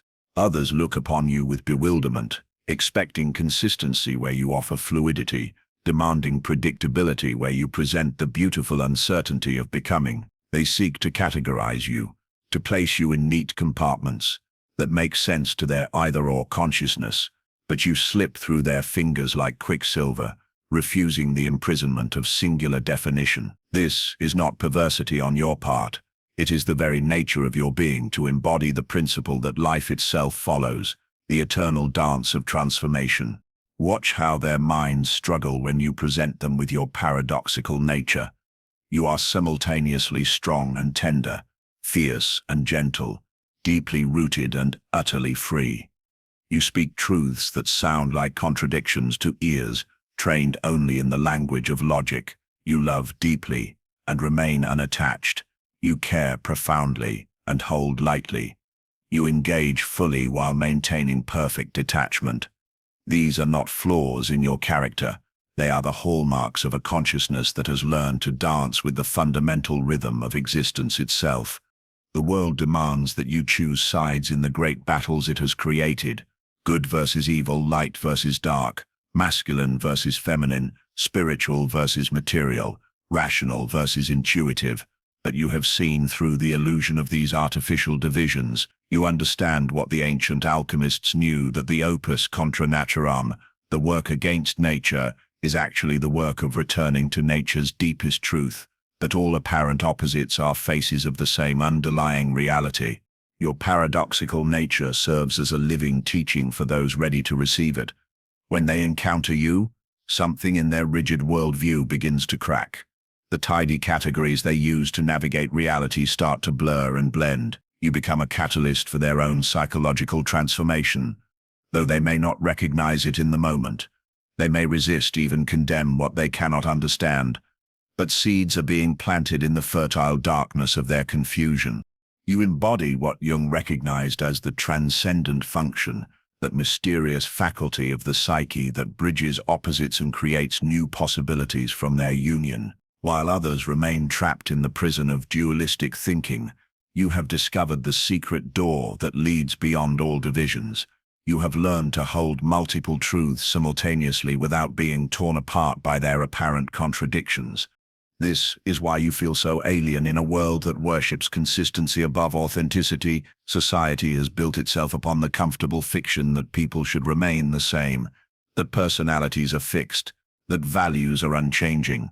But you know better. You have experienced firsthand the fluid nature of identity, the way consciousness shifts and evolves, the manner in which today's truth becomes tomorrow's limitation. You have died and been reborn so many times that death and birth have become natural rhythms rather than traumatic events. Your embrace of enantiodromia makes you dangerous to the collective's need for stability and predictability. You remind others that the ground they stand upon is not as solid as they believe, that their cherished certainties are subject to the same law of transformation that governs all existence. Your very presence whispers the uncomfortable truth that they too must eventually undergo the dissolution and reformation that you have already experienced. Watch how they project their fear of change onto you. They call you inconsistent when you are actually demonstrating the highest form of consistency with the principle of transformation itself. They label you unpredictable when you are following the most predictable law in the universe, that all things must change. They accuse you of being unstable when you have discovered the only true stability, the stability of conscious participation in the flow of becoming. The ancient Chinese understood this principle in their concept of yin and yang, not as static opposites but as dynamic forces in constant motion, each containing the seed of its opposite, each destined to transform into the other in endless cycles of change. You have become a living mandala of this cosmic principle, a human representation of the eternal dance between complementary forces. Your emotional landscape reflects this enantiodromic nature. You can hold profound joy and deep sorrow in the same heart, experiencing them not as contradictions, but as different notes in the symphony of human feeling. You understand that joy deepens sorrow and sorrow enriches joy, that laughter and tears are often separated by the thinnest of membranes. This emotional complexity frightens those who prefer the simple clarity of single emotions, but it is precisely this complexity that allows you to respond authentically to the full spectrum of human experience. In relationships, your paradoxical nature becomes both blessing and challenge. You love with an intensity that can overwhelm those accustomed to measured affection, yet you maintain a freedom that can frustrate those who need possession to feel secure. You are completely present and eternally elusive, fully committed and ultimately ungraspable. This is not game playing or emotional manipulation. It is the natural expression of a consciousness that has learned to love without losing itself, to merge without dissolving. Your spiritual path reflects this same principle. You are deeply religious and utterly secular, profoundly mystical and entirely practical, devoted to ancient wisdom and open to radical innovation. You find the sacred in the mundane and recognize the ordinary within the extraordinary. You bow before mystery while embracing knowledge, honor tradition while welcoming revolution. This synthesis of apparent opposites creates a spiritual richness that confounds those who need their spirituality clearly defined and neatly packaged. The work you do in the world carries this enantiodromic quality. You can be simultaneously a teacher and a student, a healer and a patient, a leader and a follower. You understand that these roles are not fixed positions, but fluid relationships that shift according to the needs of the moment. Your authority comes not from maintaining a consistent persona, but from your willingness to embody whatever archetypal energy is most needed for healing and growth. This fluid relationship with roles and identities makes you difficult to categorize professionally. You resist the narrow specializations that the modern world demands, preferring instead to remain available to the full spectrum of human possibility. You might be an artist who thinks like a scientist, a business person with a mystic's heart, a therapist who channels ancient wisdom, a parent who remains a playful child. These combinations seem impossible to minds trained in separation, but you have learned that the most potent medicine often comes from the marriage of supposed opposites. Your intellectual approach embodies this same principle. You can hold multiple perspectives simultaneously without needing to choose between them. You understand that truth is multifaceted, that reality can be validly described from numerous angles, that wisdom often emerges from the creative tension between competing viewpoints. This intellectual flexibility allows you to navigate complex situations with a sophistication that appears almost magical to those trapped in single perspectives. Yet this gift comes with its own burden. Living the principle of enantiodromia means accepting that you will be perpetually misunderstood by those who need fixed reference points. You will be accused of being wishy-washy when you are actually demonstrating the ultimate wisdom of adaptability. You will be called unreliable when you are actually responding reliably to the changing nature of life itself. You will be seen as confused when you are actually embracing the beautiful confusion that precedes all genuine insight. The loneliness of this path is real and profound. You long to be seen and understood in your full complexity, but you recognize that such understanding requires a level of consciousness that few have achieved. You find yourself constantly translating your multidimensional awareness into the linear language that others can comprehend, always aware that something essential is lost in the translation. You are like a person who sees in full spectrum, trying to describe color to those who see only in black and white. But this loneliness is also sacred. It connects you to the great lineage of consciousness pioneers who have always walked ahead of the collective, preparing the ground for humanity's next evolutionary leap. You are part of an ancient order of bridge builders, creating connections between worlds that most people experience as separate. Your personal sacrifice of easy understanding serves the greater purpose of expanding human possibility. Your body itself reflects this enantiodromic principle. You can be simultaneously strong and vulnerable, energetic and restful, youthful and ancient. Your physical presence often confuses people because it doesn't fit their expectations. You might look one age but carry the wisdom of another, appear fragile but possess surprising strength, seem ordinary but radiate an extraordinary presence. This physical paradox is not accident, but expression. Your body has become a vessel for the transcendent function, shaped by years of conscious participation in the principle of transformation. The creative work that flows through you carries this same quality. Your art, your writing, your innovations emerge from the fertile marriage of opposites within your consciousness. You can create works that are simultaneously simple and complex, ancient and futuristic, personal and universal. Your creativity confounds critics who need clear categories, but it speaks directly to the souls of those ready to receive its medicine. You have learned to channel the creative force that emerges when apparent opposites unite in generative tension. Your relationship with time itself reflects this principle. You live simultaneously in multiple temporal dimensions, past, present, and future flowing together in your awareness. You can access ancient wisdom while remaining completely contemporary, honor your ancestors while midwifing the future.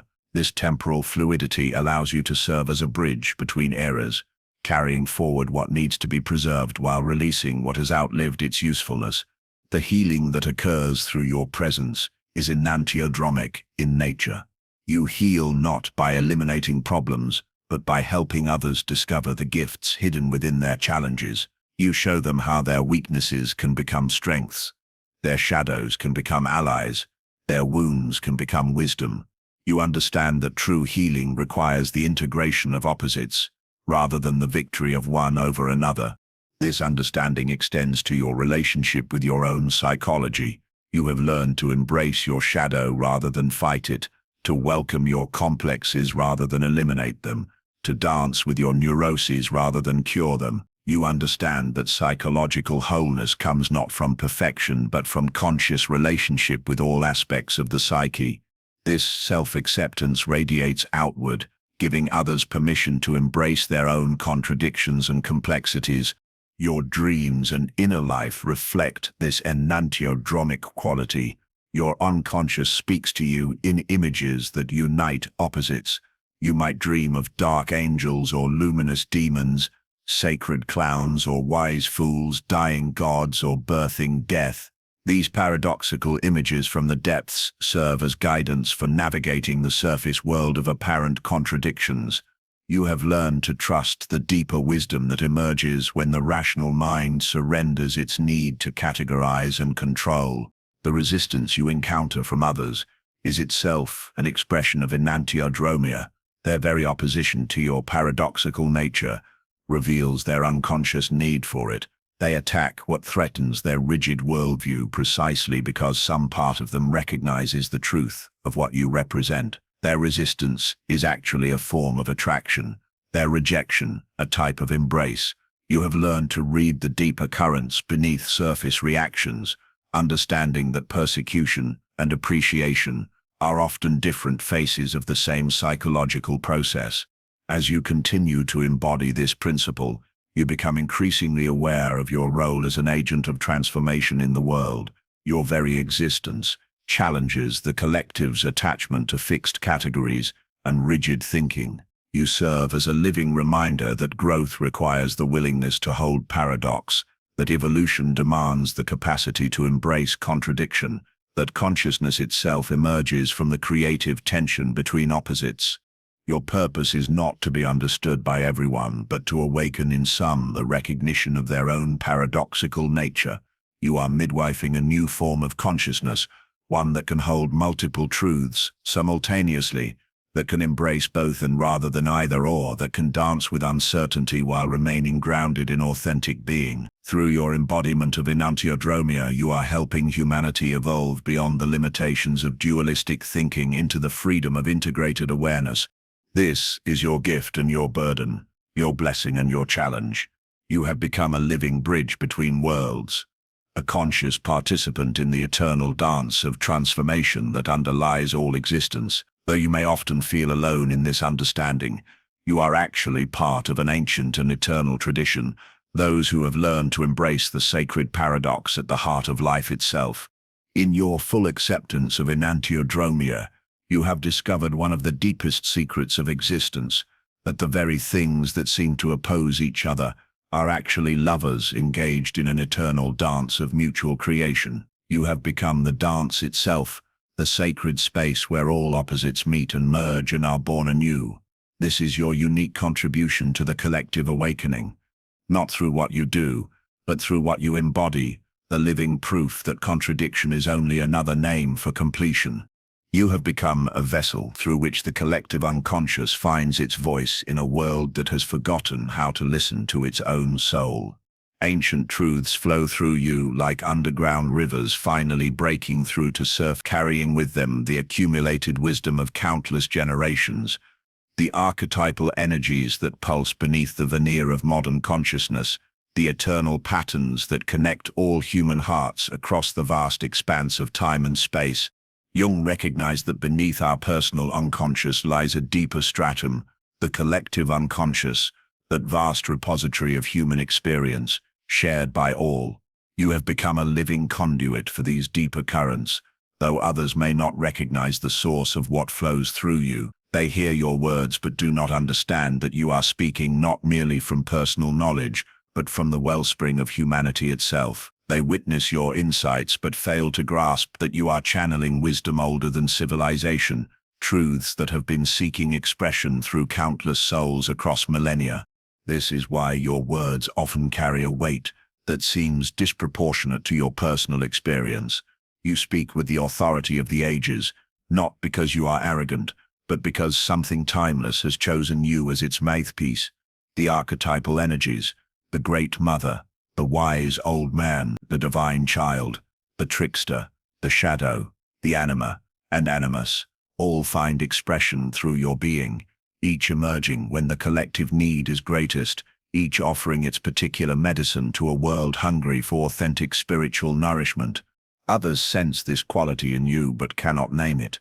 They feel simultaneously drawn to and unsettled by your presence, recognizing something ancient and powerful speaking through your modern form. Your words resonate in chambers of their psyche they had forgotten existed, awakening memories not from their personal past but from the ancestral depths of human experience. You remind them of something they have lost, something essential to their being that has been buried beneath layers of cultural conditioning and collective forgetting. The spirit of the times, what Jung called the zeitgeist, moves through you with particular intensity.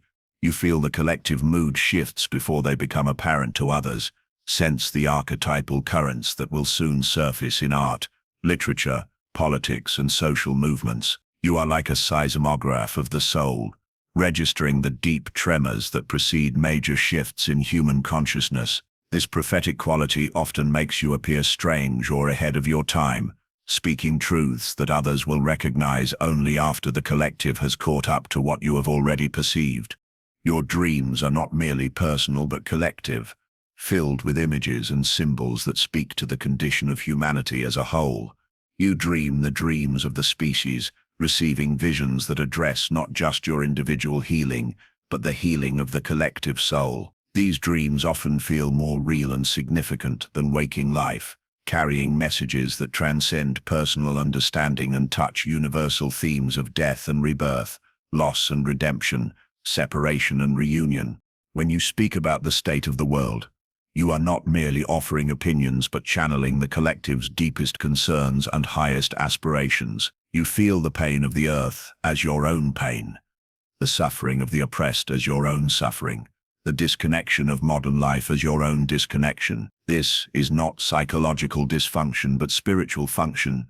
You have become permeable to the collective condition, allowing the shared human experience to flow through your individual consciousness. The ancient symbols and myths speak through you with living power. You understand intuitively what scholars spend lifetimes studying, grasping the psychological truth hidden within fairy tales, religious stories, and cultural narratives. These are not mere intellectual curiosities for you, but living realities, archetypal patterns that continue to shape human behavior and experience. You can read the mythic dimension of contemporary events, seeing how ancient dramas continue to play out on the stage of modern life. Your sensitivity to the collective unconscious makes you acutely aware of what Jung called the unlived lives of others, the unrealized potentials, the abandoned dreams, the suppressed aspects of personality that society has deemed unacceptable. You carry not only your own shadow but the collective shadow, feeling the weight of humanity's disowned darkness. This burden is often overwhelming, making you feel responsible for healing wounds you did not create, carrying pain that extends far beyond your personal experience. The guidance that flows through you often surprises even you. You find yourself speaking words of wisdom that seem to come from a source beyond your conscious knowledge, offering insights that help others navigate challenges you yourself have never faced. This is the collective unconscious working through you, providing access to the accumulated wisdom of human experience, the practical knowledge developed through countless generations of struggle and survival, growth and transformation. Your understanding of human nature runs deeper than psychological training or life experience alone could provide. You see through the surface presentations of personality to the archetypal patterns beneath, recognizing the universal themes playing out in individual lives. A person's story becomes transparent to you, not because you are psychic, but because you have learned to read the archetypal language in which all human dramas are written. This capacity to channel collective wisdom makes you a natural healer and teacher, though your methods may seem unconventional to those trained in traditional approaches. You work not from techniques learned in school but from deep attunement to what each person needs to remember about their own nature. You help others reconnect with parts of themselves they have forgotten, archetypal energies they have suppressed, ancient wisdom they carry but have been taught to ignore. The loneliness of serving as a channel for the collective unconscious is profound and unique. You carry messages that few are ready to hear, speak truths that challenge comfortable assumptions, channel energies that frighten those who prefer the safety of surface consciousness. You often feel like a time traveler, carrying ancient wisdom into a future that has not yet learned to receive it, speaking a language that others are still learning to understand. Your relationships are colored by this function. People are drawn to you for reasons they cannot fully explain, sensing that you offer access to something they have lost or never found. They may seek you out during times of crisis or transition, unconsciously recognizing that you can help them navigate the archetypal dimensions of their experience. Yet they may also pull away when the depth of what you carry becomes too intense, preferring the familiar shallows to the profound depths you naturally inhabit. The creative work that flows through you carries the stamp of the collective unconscious. Your art, writing, or innovations tap into themes and symbols that resonate far beyond your personal sphere of influence. You create not just from individual inspiration, but from the deeper well of human experience, channeling images and ideas that speak to universal concerns and aspirations. This gives your work a timeless quality that transcends the merely fashionable or contemporary. Your political and social consciousness is similarly informed by archetypal awareness. You see beyond the surface of current events to the deeper patterns at work, the eternal struggle between order and chaos, the cyclical nature of rise and fall, the archetypal roles being played out by public figures. This perspective allows you to understand social movements and cultural shifts, not just as political phenomena, but as expressions of deeper psychological currents moving through the collective psyche. The historical sense you possess is not merely intellectual, but visceral. You feel connected to ancestors you never knew, understanding their struggles as your own, carrying forward their unfinished business into the present moment. This connection to the ancestral stream gives your life a sense of continuity and purpose that extends far beyond individual achievement. You are not just living your own life, but participating in the ongoing story of human consciousness itself. Your body becomes a repository for collective memory, carrying in its cells the experiences of generations. You may find yourself experiencing physical symptoms that correspond not to your personal history, but to collective traumas, the pain of wars you never fought, the grief of losses you never suffered, the terror of persecutions you never endured. This somatic connection to the collective unconscious can be overwhelming, but also profoundly healing, as your conscious integration of these inherited patterns helps to heal not just yourself, but the ancestral line. The spiritual traditions speak through you with living authority, not because you have studied them extensively, but because you have direct access to the archetypal energies they represent. You understand the essence of different religious and philosophical systems, grasping their psychological truth even when their cultural forms seem foreign. This allows you to serve as a bridge between traditions, helping others find the universal wisdom that transcends sectarian boundaries. Your relationship with death and rebirth reflects this collective dimension.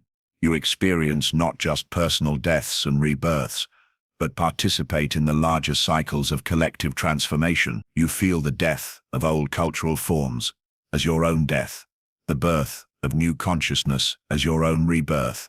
This makes you both a witness to and participant in the great transformation of human awareness that is occurring in our time. The prophecies and predictions that emerge through you are not supernatural phenomena, but expressions of your deep attunement to the collective patterns of change.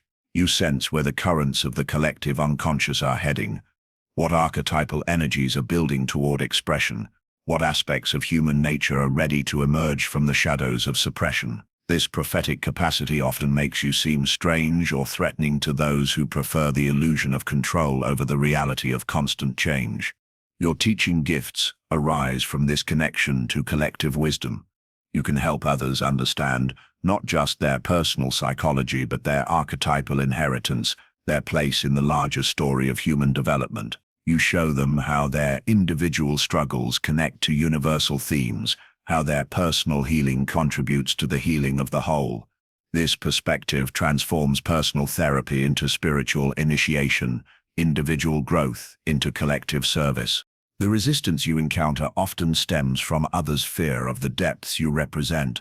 The collective unconscious contains not only wisdom but shadow, not only healing but horror, not only light but darkness. Your openness to these depths makes you dangerous to those who need to maintain the illusion of surface consciousness. They sense that contact with you might awaken aspects of themselves.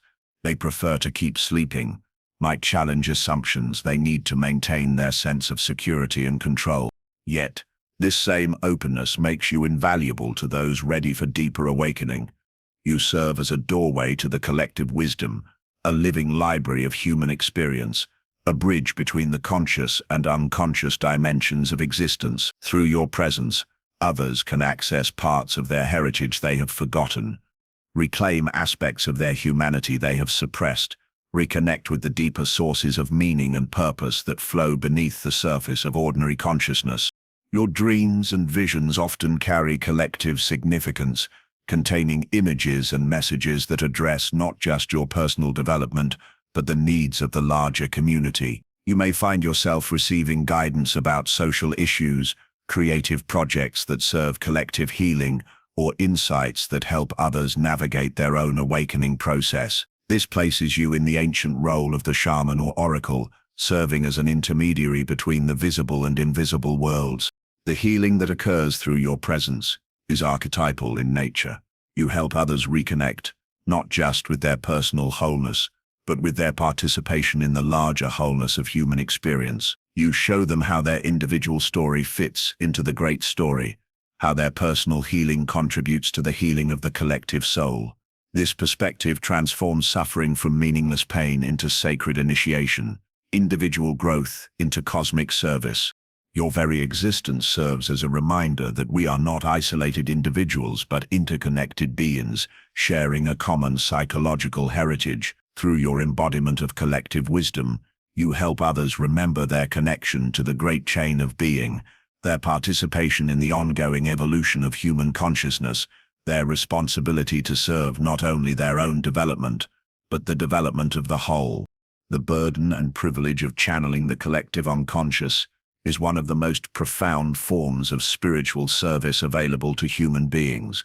You have become a living bridge between the depths and the surface, the ancient and the modern, the individual and the universal. Through your willingness to serve as a vessel for these deeper currents, you participate in the sacred work of keeping the wellsprings of human wisdom alive and flowing in a world that desperately needs to remember its own soul. You have undergone the negrido, that sacred darkness the alchemists knew as the essential first stage of transformation, the dissolving of all that you once believed yourself to be into the primordial soup from which new life emerges. Your misunderstood nature is not a flaw to be corrected, but a chrysalis to be honored, the sacred container within which your metamorphosis has occurred, the protective shell that has allowed your deepest transformation to unfold in the hidden darkness, where all true change begins. The world looks upon you with confusion, because they see only the external form, the wet wings still soft from emergence, the trembling uncertainty of new birth. They do not recognize that what appears as inconsistency is actually the fluid grace of a being who has learned to inhabit multiple states of existence simultaneously. They mistake your unfamiliarity for dysfunction, your newness for immaturity, your transformed perspective for delusion. But you know what they cannot see, that you have died to who you were and been reborn as something unprecedented, something that has never existed before in quite this form. The caterpillar consciousness that surrounds you cannot comprehend the butterfly reality you have become.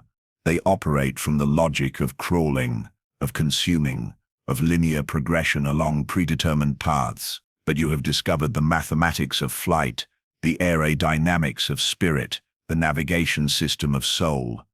Your movement through space and time follows laws they have never learned, patterns they cannot track, purposes they cannot fathom. This is why your behavior seems erratic to their ground-bound perspective.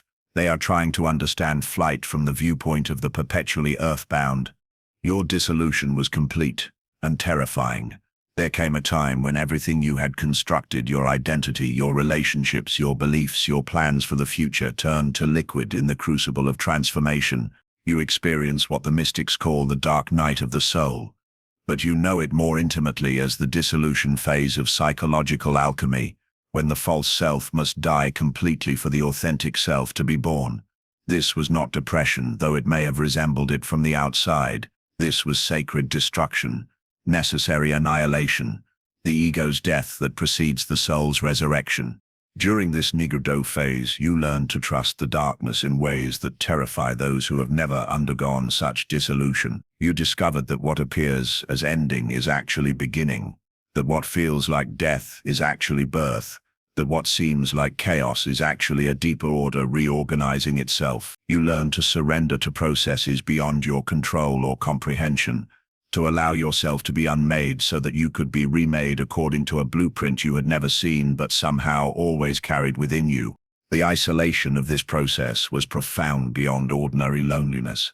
You found yourself speaking a language that others no longer understood, experiencing realities that had no names in their vocabulary, living truths that seemed like madness from their perspective. Friends and family watched with concern as you shed layer after layer of who you had been, not understanding that you were not losing yourself, but finally finding yourself beneath all the accumulated debris of conditioning and compromise. Your relationships underwent their own Nigredo during this time. People who had known and loved the caterpillar you could not recognize or accept the butterfly you were becoming. They mourned your transformation as if it were death, begging you to return to forms that no longer fit, roles that no longer served, ways of being that had become impossible for you to inhabit. Their grief was real and valid, but it could not stop the metamorphosis that was already complete at levels they could not perceive. The professional world became equally bewildering during this transition. The career that once defined you no longer made sense from your transformed perspective. The ambitions that once drove you felt hollow and meaningless. The success that once mattered seemed insignificant compared to the authentic expression of your newly emerged nature.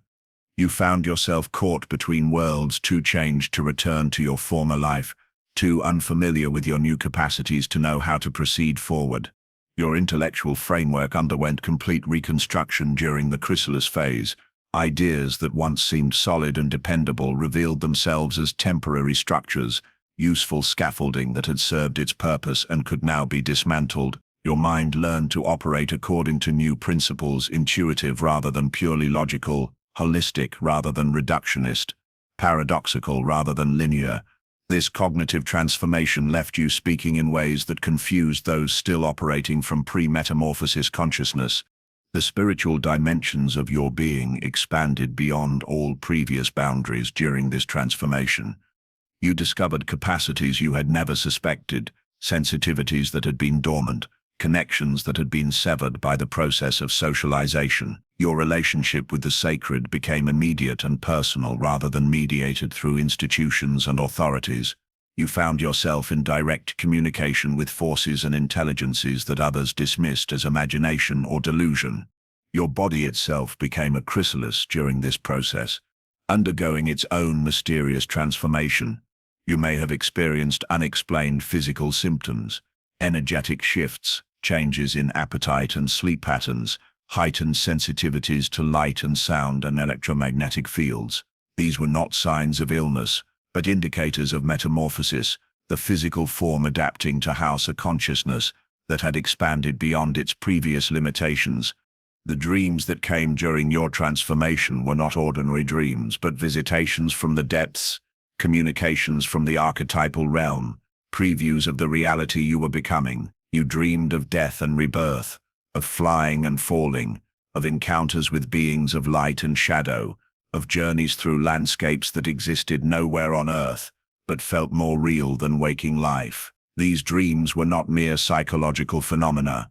but actual experiences in dimensions of reality that your transformed consciousness could now access. Your emotional range expanded dramatically during metamorphosis. You found yourself capable of feeling depths of sorrow you had never known existed, heights of joy that seemed almost unbearable, forms of love that transcended all previous understanding. Your heart became a vessel capable of holding the full spectrum of human experience without breaking, a chamber spacious enough to contain paradox and contradiction without losing its essential integrity. The creative force that began flowing through you during transformation was unlike anything you had previously experienced.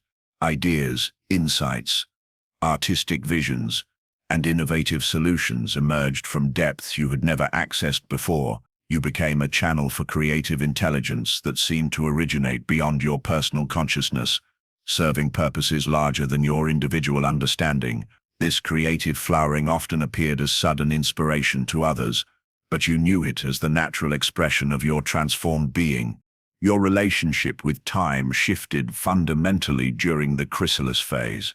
Linear time, the tyranny of clocks and calendars, schedules and deadlines, gave way to what you might call spiral time, organic time, sacred time. You learned to move according to inner rhythms rather than external demands, to honor the natural cycles of expansion and contraction, action and rest, emergence and retreat. This temporal reorientation made you appear unreliable to those still enslaved by mechanical time, but you had discovered the deeper reliability of divine timing. The loneliness of emergence was perhaps the most challenging aspect of your transformation. Like a butterfly trying to explain flight to caterpillars, you found yourself unable to share your most profound experiences with those who had not undergone similar metamorphosis. Your joy seemed foreign to them. Your peace appeared as detachment. Your wisdom sounded like nonsense. You learned to live with the ache of being fundamentally misunderstood, while remaining compassionate toward those who simply lacked the experiential context to comprehend your reality. Yet this loneliness also connected you to an ancient lineage of the transformed. You began to recognize others who had undergone their own metamorphosis, sensing in them the subtle signs of emergence, the slightly otherworldly quality, the depth behind their eyes, the way they moved through the world with a grace that spoke of having learned to fly. These connections, when you found them, were profound beyond ordinary friendship, based not on shared interests or circumstances, but on the recognition of shared transformation. Your purpose in the world became clearer as your wings strengthened and dried. You realized that your transformation was not just personal, but transpersonal, not just for your own evolution, but for the evolution of consciousness itself. You had become a living proof of possibility, a demonstration that the caterpillar stage is not final, that human beings are capable of metamorphosis as profound as any found in nature.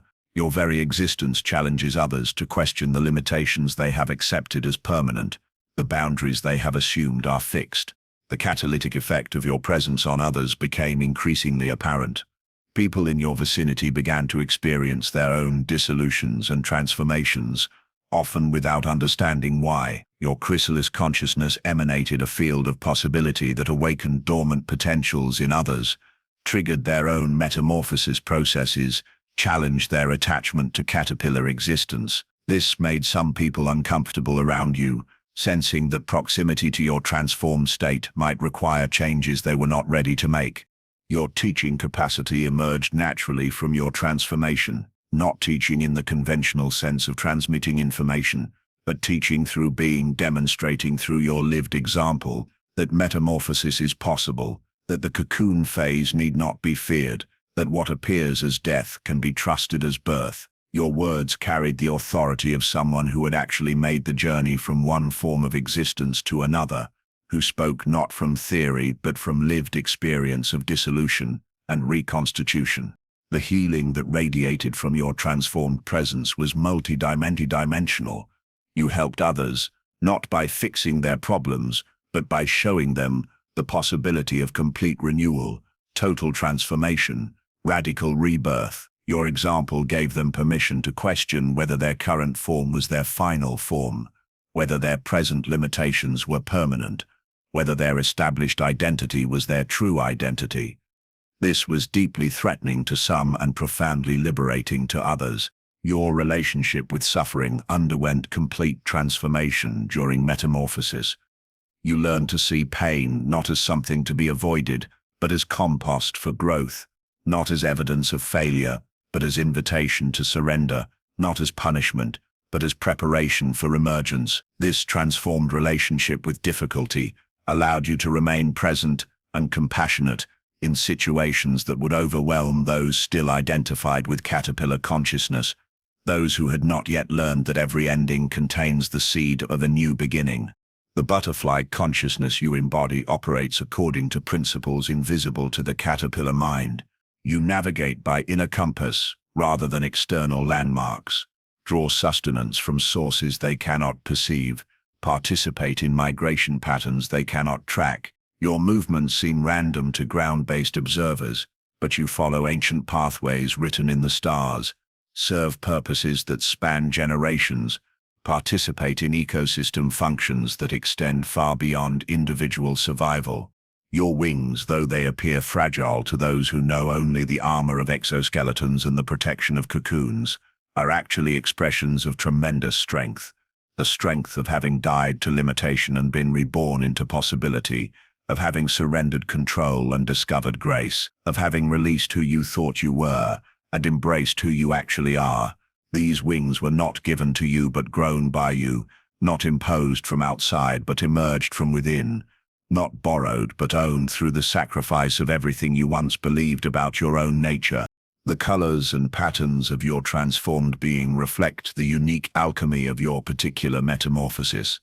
No two butterflies are exactly alike, just as no two transformation processes follow identical pathways. Your specific beauty, your particular way of flying, your unique contribution to the ecosystem of consciousness cannot be replicated or replaced. You are not just a butterfly but this butterfly, not just transformed but transformed in this specific way, carrying gifts that only you can offer, serving functions that only you can fulfill.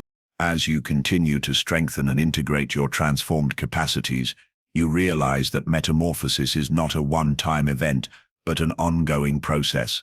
Having learned the art of conscious transformation, you find yourself capable of continued evolution, continued expansion, continued renewal. You have become fluent in the language of change, comfortable with the process of dissolution and reconstitution, skilled in the navigation of transitions. This makes you a valuable guide for others entering their own cocoon phases, their own dark nights, their own sacred dissolutions. Your chrysalis consciousness serves the evolution of the species itself. Each successful metamorphosis adds to the collective knowledge of what is possible for human beings, contributes to the morphogenetic field of transformation, makes it easier for others to undergo their own emergence into expanded ways of being. You are not just living your own life, but pioneering new forms of human existence, exploring territories of consciousness that future generations will inhabit more easily, because you have mapped the pathways through your own courageous journey. In the sacred theater of human relationship, you have unknowingly become the mirror, polished by solitude, refined by misunderstanding, made luminous through the very rejection that once wounded you. Others approach this mirror of your being, and in its depth, they do not see you as you truly are. Instead, they encounter the forgotten aspects of themselves, the unlived potentials that stir like ancient ghosts within their unconscious depths. This is the profound mystery that Jung revealed to us, that what we perceive in another is often the projection of our own inner landscape, the disowned territories of our psyche that we have banished to the shadowlands of consciousness. When someone cannot understand you, when they react with inexplicable hostility or bewildering dismissal, they are not truly seeing you. They are encountering their own buried treasure, their own forbidden potential, their own capacity for depth and authenticity that terrifies them more than any external threat.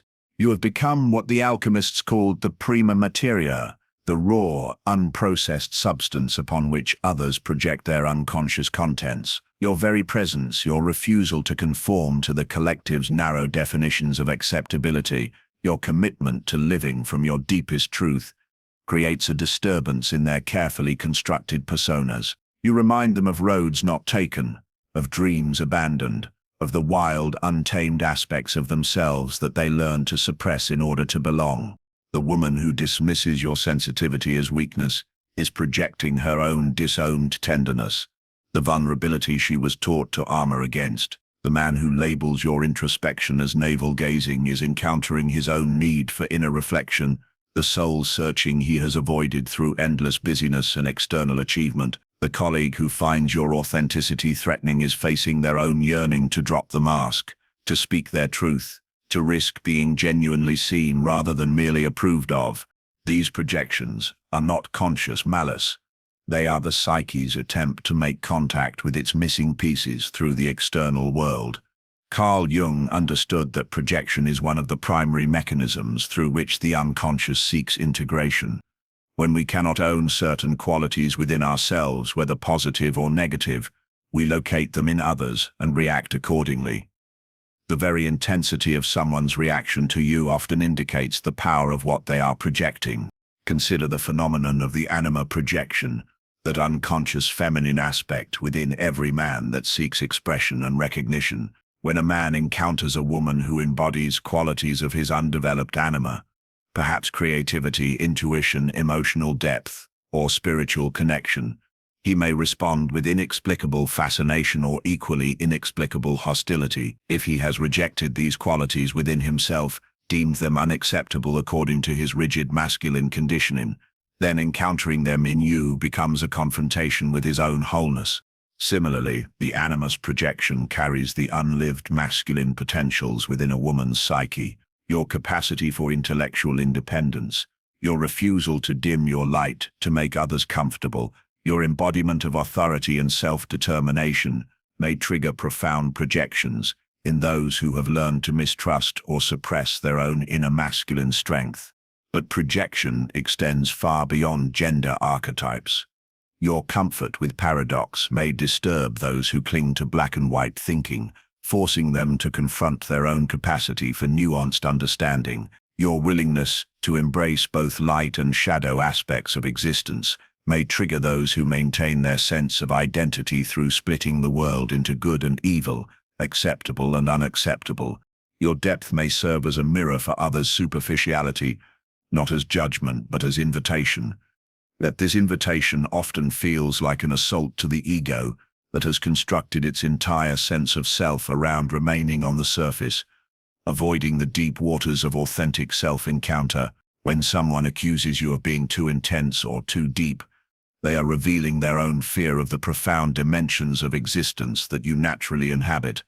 The mechanism of projection creates a peculiar dynamic in relationships.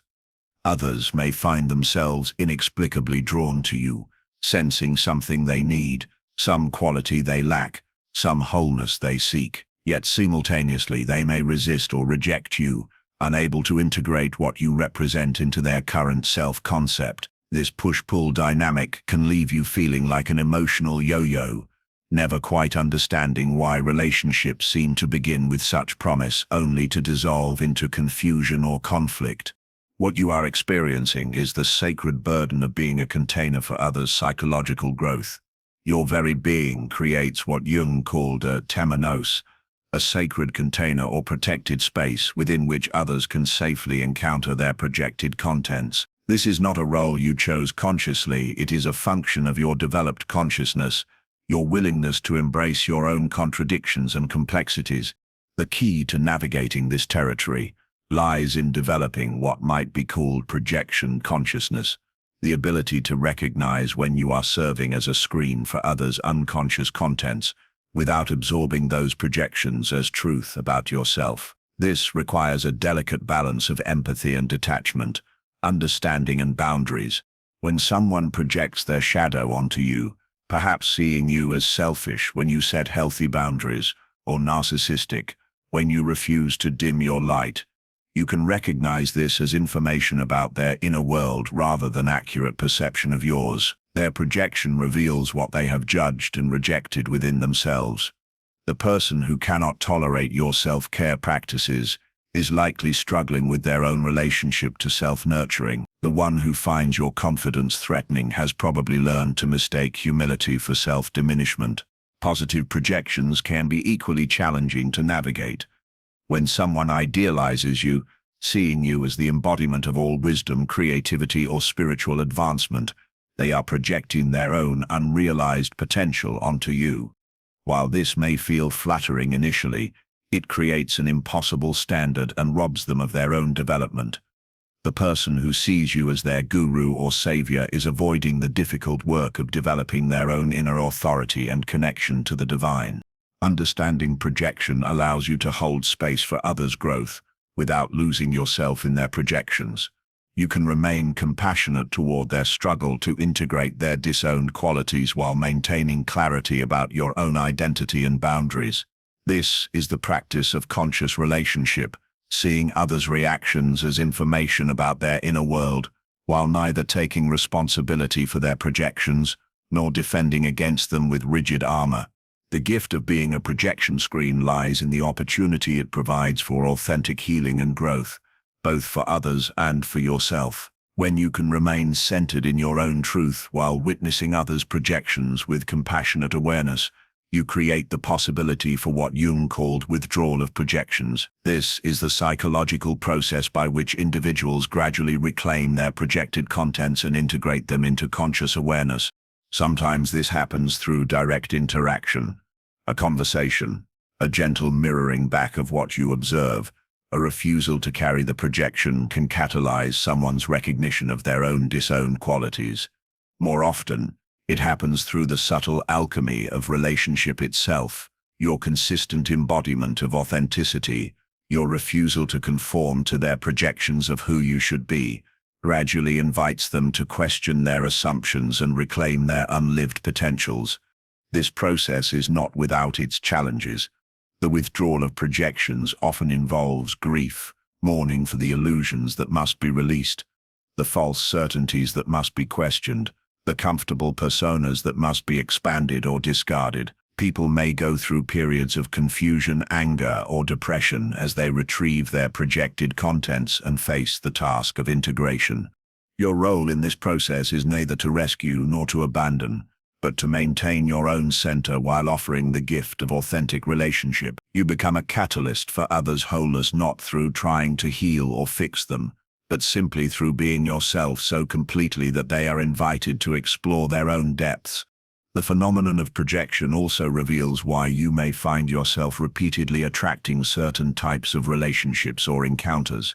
If you carry a particularly developed capacity for creative expression, you may consistently attract those who have abandoned their own creativity. If you embody emotional intelligence and depth, you may find yourself surrounded by those who struggle with their feeling function. This is not accidental, it is the psyche's wisdom at work, creating opportunities for integration and healing. Yet it is crucial to distinguish between serving as a healthy container for others' growth and becoming enmeshed in their psychological process. Healthy projection work maintains clear boundaries. You can hold space for someone's projections without taking responsibility for their integration work. You can offer the gift of authentic relating without sacrificing your own needs or truth. You can serve as a mirror without losing your own reflection. The practice of conscious projection work requires you to develop what might be called psychological immunity, the ability to remain yourself in the face of others' attempts to make you into something else. This immunity is not built through defensiveness or withdrawal, but through deep self-knowledge and unwavering commitment to your own authenticity. When you know yourself deeply, when you have faced your own shadow and integrated your own projections, when you have developed a loving relationship with all aspects of your psyche, then others' projections cannot destabilize your sense of self. You can see them clearly as information about the other person's inner world, without needing to defend, explain, or conform. This level of psychological development allows you to engage with projections as sacred work. Each projection becomes an opportunity to practice unconditional love, not the sentimental kind that enables unconsciousness, but the fierce love that holds space for truth while refusing to participate in illusion. You love others enough to not carry their projections for them, knowing that true healing requires them to reclaim their own disowned qualities. The deepest understanding of projection reveals it as a mechanism of the collective unconscious seeking wholeness. Through the dance of projection and integration, the human species gradually evolves toward greater consciousness. Each individual who successfully withdraws their projections and integrates their shadow contributes to the healing of the collective psyche. In this light, your role as a projection screen is revealed as sacred service. You are participating in the ancient work of human consciousness evolution, serving as a catalyst for others' awakening, while deepening your own integration. Every misunderstanding you endure with grace, every projection you meet with consciousness, every authentic response you offer in the face of others' unconsciousness contributes to the great work of individuation that Jung saw as humanity's destiny. The mirror of projection shows us that what we call misunderstanding is often the psyche's attempt to heal itself through relationship. Others' inability to see you clearly is not a failure of communication, but a stage in their journey toward wholeness. Your willingness to serve as a conscious container for this process, while maintaining your own integrity and boundaries, is perhaps one of the most profound gifts you can offer to the evolution of human consciousness. In the end, the projections of others reveal far more about their inner world than about yours. Your task is not to conform to their projections or to rebel against them, but to remain so deeply rooted in your own truth that you can serve as a stable reference point for their journey home to themselves. In doing so, you discover that being misunderstood is not a burden to be endured, but a sacred opportunity to participate in the mystery of psychological transformation that lies at the heart of all authentic human relationship. There exists within you a flame that refuses to be extinguished, a wild current that will not be damned, a song that insists on being sung even when the world covers its ears. This is the flame of sacred rebellion, not the adolescent rage that destroys for the sake of destruction, but the mature uprising of the soul against all that would diminish its essential nature. Your misunderstood essence is itself an act of rebellion, though you may not have recognized it as such. In a world that demands conformity as the price of acceptance, that insists upon predictability as proof of sanity, that mistakes smallness for safety, your very existence becomes a revolutionary act. You threaten not through violence or aggression, but through something far more dangerous to the status quo, the audacity of authentic being. The collective unconscious, that vast repository of shared human experience that Jung revealed to us, carries within it not only the wisdom of ages, but also the accumulated fears of those ages. Among these fears, none runs deeper than the terror of standing alone, of being cast out from the tribe, of existing without the protective camouflage of group identity. This primal fear drives the collective's demand for sameness, its insistence that all individuals conform to established patterns of thought, feeling, and behavior. But you have touched something deeper than this fear. You have encountered what the mystics call the ground of being, the unshakable foundation of your own authentic nature. From this ground, you cannot help but live differently. Your rebellion is not chosen, it is inevitable, the natural consequence of having awakened to your own truth in a world still dreaming its collective dreams. Consider the archetypal pattern of the revolutionary throughout human history and mythology, from Prometheus stealing fire from the gods, to Christ overturning the tables of the money changers, from the Buddha leaving his palace to Gandhi spinning cloth in defiance of empire. The revolutionary archetype embodies the principle of necessary disruption. These figures threaten not through what they destroy, but through what they reveal. Alternative ways of being, thinking, and relating that expose the limitations of existing structures. You carry this same archetypal energy, though your revolution may be quieter, more subtle, enacted not on the world stage, but in the intimate theater of daily relationships and personal choices. When you refuse to engage in gossip, you rebel against the collective's tendency toward unconscious projection and shadow casting. When you speak your truth in a meeting where everyone else nods in polite agreement with obvious dysfunction, You rebel against the conspiracy of silence that enables collective unconsciousness. Your rebellion manifests in 1,000 small acts of authenticity that seem insignificant but create ripples throughout the fabric of collective consciousness. When you choose depth over surface, when you value being over having, when you prioritize inner development over external achievement, when you embrace your full emotional range, rather than maintaining an acceptable emotional facade, in all these ways, you challenge others to question the assumptions they have inherited without examination. This is why your authenticity often provokes such strong reactions in others. You are not simply being different.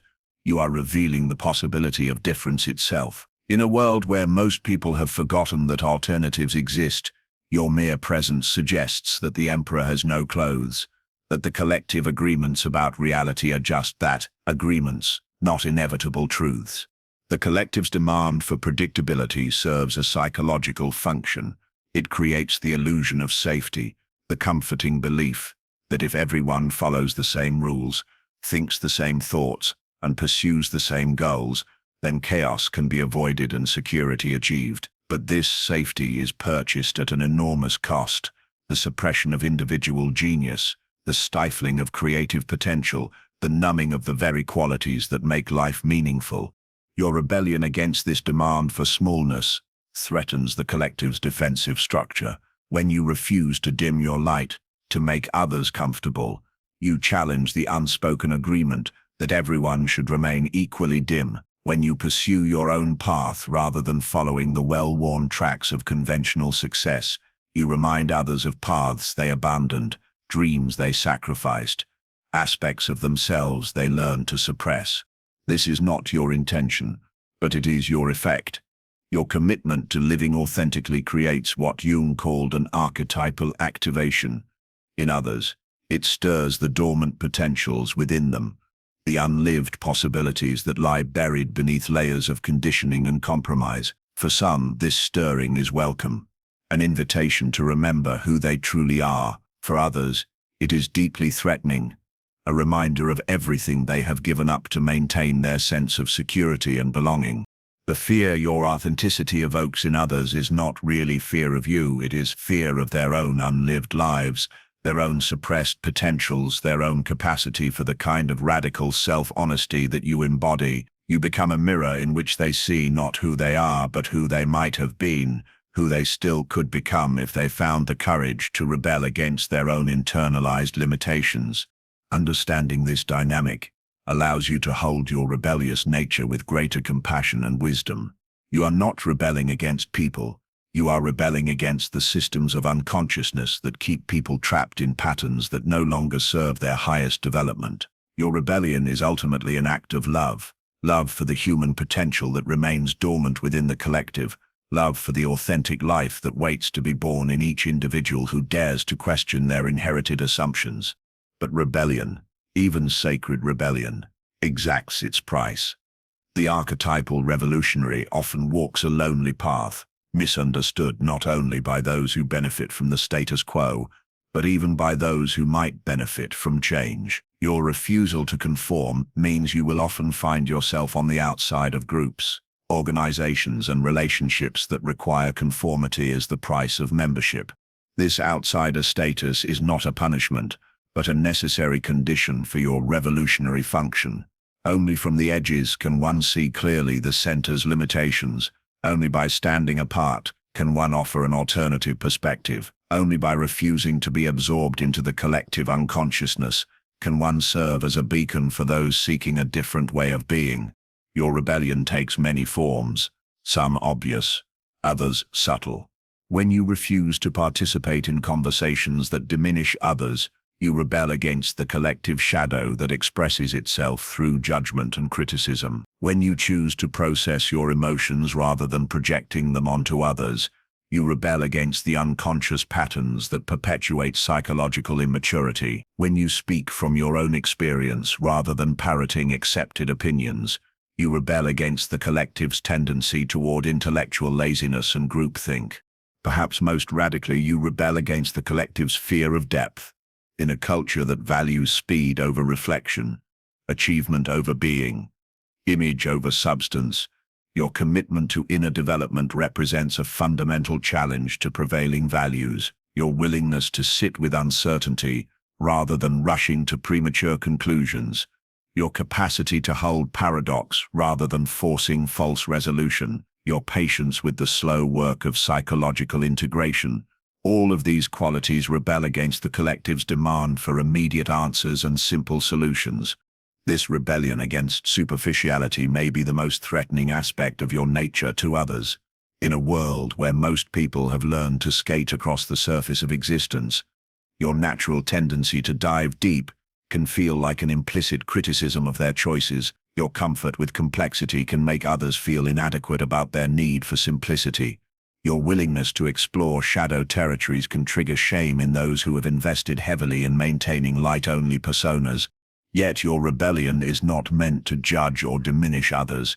It is meant to awaken them to possibilities they may have forgotten. Every authentic choice you make creates a small opening in the fabric of collective consciousness, a crack through which new light can enter. Others may initially resist this light, finding it too bright, too challenging, too demanding of change. But seeds planted in darkness often take time to germinate. The revolutionary archetype carries within it a profound paradox. It seeks to transform the very system that has created it. Your rebellion against collective unconsciousness is ultimately in service of collective healing. You challenge not to destroy but to awaken, not to divide but to individuate, not to separate but to differentiate what has become unconsciously merged. This service to collective awakening requires you to maintain what might be called revolutionary compassion, the ability to challenge systems and patterns while holding love for the individuals caught within them. Your rebellion is not personal vendetta but archetypal function, not emotional reaction but conscious choice, not destructive force but creative disruption. The energy of sacred rebellion flows through you whether you recognize it or not. It manifests in your refusal to accept less than authentic relationship, your insistence on meaningful work even at the cost of conventional security, your commitment to personal growth even when others suggest you should be satisfied with who you already are. These choices may seem selfish to those who have learned to sacrifice authenticity for approval, but they are actually profoundly generous gifts to the collective evolution of consciousness. Your rebellious nature serves another crucial function. It maintains necessary diversity within the collective. Just as biological systems require genetic diversity to remain healthy and adaptable, psychological systems require individual diversity to avoid stagnation. Your refusal to conform preserves essential alternatives, keeps alive possibilities that the collective might otherwise forget. In this sense, your misunderstood nature is not a personal failing, but a species-serving function. You are part of consciousness evolution itself, one of the variants that ensures the human psyche continues to grow and develop rather than becoming frozen in rigid patterns. Your rebellion against limiting beliefs, restrictive identities, and unconscious behaviors contributes to the ongoing expansion of human potential. The sacred rebel knows that transformation is not a comfortable process.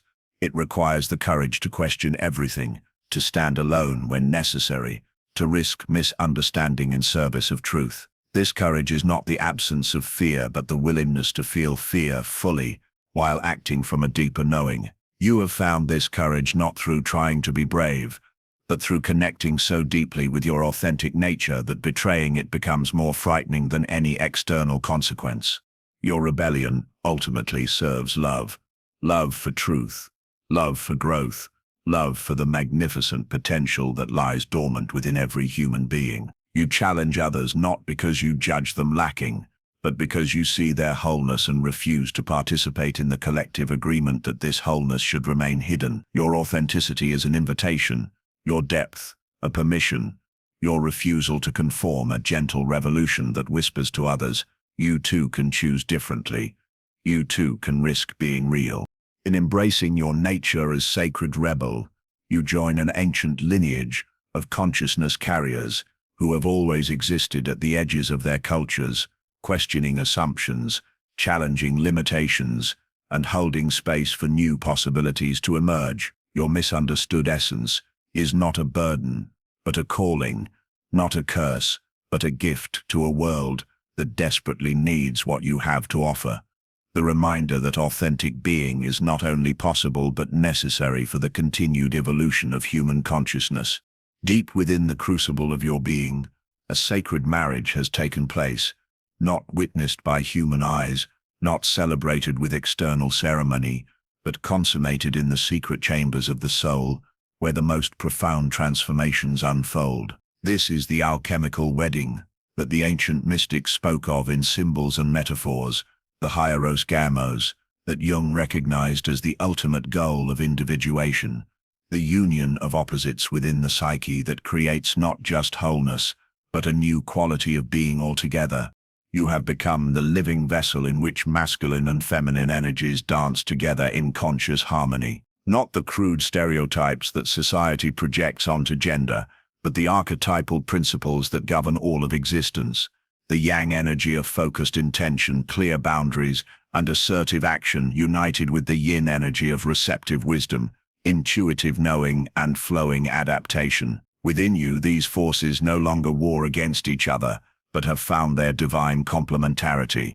This inner marriage manifests in countless ways that others sense but cannot name. Your capacity to be both strong and tender, decisive and receptive, logical and intuitive, independent and deeply connected.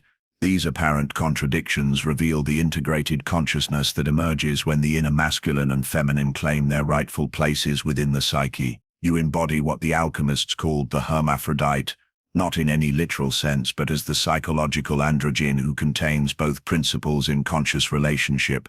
The wedding of light and shadow has also occurred within you, perhaps the most challenging aspect of the inner marriage to achieve and maintain.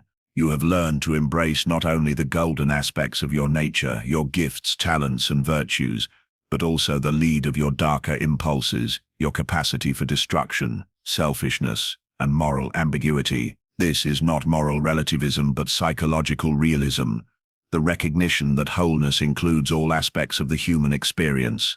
Your shadow is no longer your enemy, but your wedding partner, brought into conscious relationship through the patient work of self-examination and integration. You know your capacity for cruelty and choose compassion. You acknowledge your tendency towards selfishness and choose generosity. You recognize your potential for deception and choose truth. This is not the suppression of shadow, but its transformation through conscious relationship, the alchemical process by which base metal becomes gold.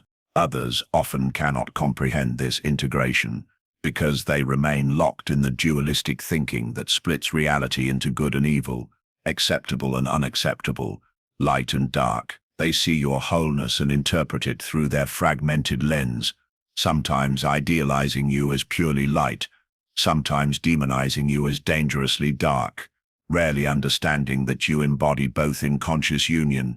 The marriage of spirit and matter has also been consummated within your being. You are no longer torn between the spiritual dimension of existence and the earthly realm of bodies, relationships, and material concerns. Your spirituality is not an escape from the world, but a deeper engagement with it. Your earthiness is not a falling from grace, but an incarnation of the sacred. You have discovered what the Gnostics knew, that the divine spark lives not above or beyond matter, but within and through it. This integration allows you to find the sacred in the mundane, to see the eternal in the temporal, to experience the infinite within the finite.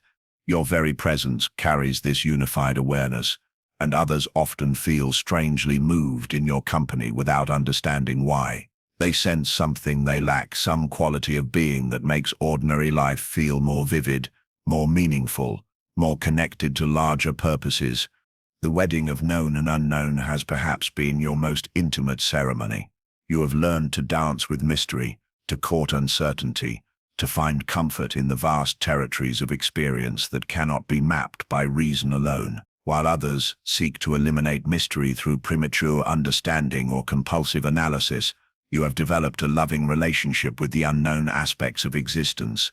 This comfort with mystery is deeply threatening to those who maintain their sense of security through the illusion of knowing, through rigid categories and fixed beliefs. Your ease with paradox, your ability to hold multiple perspectives simultaneously, your willingness to change your mind when new information emerges. All of these qualities challenge others to examine their own relationship with uncertainty and the unknown. Within you, the eternal and temporal have found their sacred union. You live simultaneously in time and outside of time, engaged with the urgencies of daily existence, yet connected to the timeless dimensions of being. This dual awareness allows you to respond to immediate circumstances with wisdom that draws from ancient sources, to make practical decisions informed by eternal principles. Others often perceive this temporal fluidity as impracticality or otherworldliness, not understanding that your connection to timeless wisdom makes you more effective in time-bound situations, not less. Your ability to see current events within larger patterns, to respond to crises with long-term vision, to remain centered in the midst of chaos. These capacities emerge from the marriage of temporal and eternal awareness within your consciousness. The alchemical wedding creates within you what Jung called the transcendent function, the capacity to hold tension between opposites, until a third thing emerges, a new synthesis that contains the truth of both poles, while being reducible to neither. This psychological function becomes a living process within you, constantly creating new possibilities from the marriage of apparent contradictions. You embody the union of individual and collective, personal and transpersonal, self and other. Your individuation has not made you selfish, but has connected you more deeply to the collective human experience. Your personal healing serves the healing of the whole. Your individual awakening contributes to the awakening of consciousness itself. You have discovered that the deepest personal is the most universal, that by becoming most fully yourself, you become most available to serve something far greater than your separate self. This paradoxical relationship between individuation and service often confuses others who have been taught to see these as opposing forces. They cannot understand how someone can be both deeply committed to personal growth and genuinely dedicated to serving others. Your living example challenges their either-or thinking, inviting them to consider that true service might actually require complete self-realization rather than self-sacrifice. The marriage within you creates a resonance that awakens similar potentials in others. Though this awakening often begins as disturbance, your integrated presence reveals the splits and divisions within their own psyches, the internal wars they have been fighting between different aspects of themselves. Some respond to this revelation with curiosity and readiness for their own inner work. Others react with discomfort or hostility, projecting their internal conflicts onto you rather than recognizing them as invitations to their own wholeness. You have become what the alchemists called the philosopher's stone, not a literal substance, but a quality of consciousness that has the power to transform whatever it touches. Your integrated awareness serves as a catalyst for integration in others, though the process is often slow and sometimes initially appears as increased chaos rather than greater harmony. The alchemical wedding within you is not a one-time event, but an ongoing process, a continuous celebration of the sacred marriage that must be renewed daily through conscious choice. Some days the masculine energy dominates and must be balanced by greater receptivity. Other days the feminine flow needs the structure of focused intention. Some moments call for embracing the light, others require facing the shadow. The art lies not in achieving a static balance, but in dancing fluidly with the changing needs of consciousness as it continues to evolve. This dynamic equilibrium allows you to respond authentically to each situation rather than from fixed patterns or rigid personas. Others often find this unpredictability unsettling, preferring the false security of knowing exactly what to expect from you. But your fluid authenticity serves their growth even as it challenges their comfort, inviting them to discover their own capacity for spontaneous, appropriate response rather than mechanical reaction. The inner marriage has also wed your human nature with what Jung called the divine spark, the transpersonal aspect of being that connects you to something infinitely larger than your personal identity. You have learned to be fully human without losing connection to the divine, fully divine without abandoning your humanity. This integration creates a presence that others often describe as inspiring or awakening. though they may not understand the source of their experience. Your embodiment of this sacred union between human and divine challenges others split between earthly and spiritual concerns. Some have idealized spirituality as an escape from human limitation. Others have dismissed the spiritual dimension entirely in favor of purely material concerns. Your living example suggests a third possibility, the divinization of human experience through conscious integration rather than transcendence.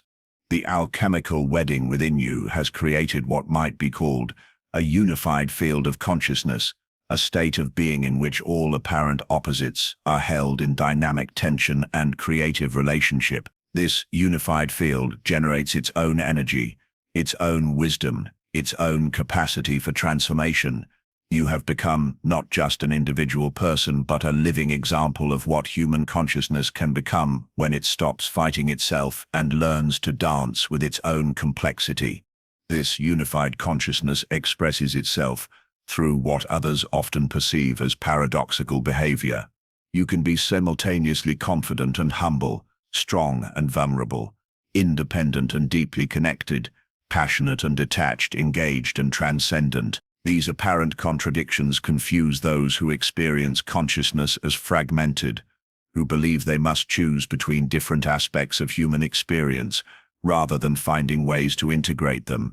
Your integrated presence serves as an invitation to others' own alchemical wedding, though this invitation is often initially declined.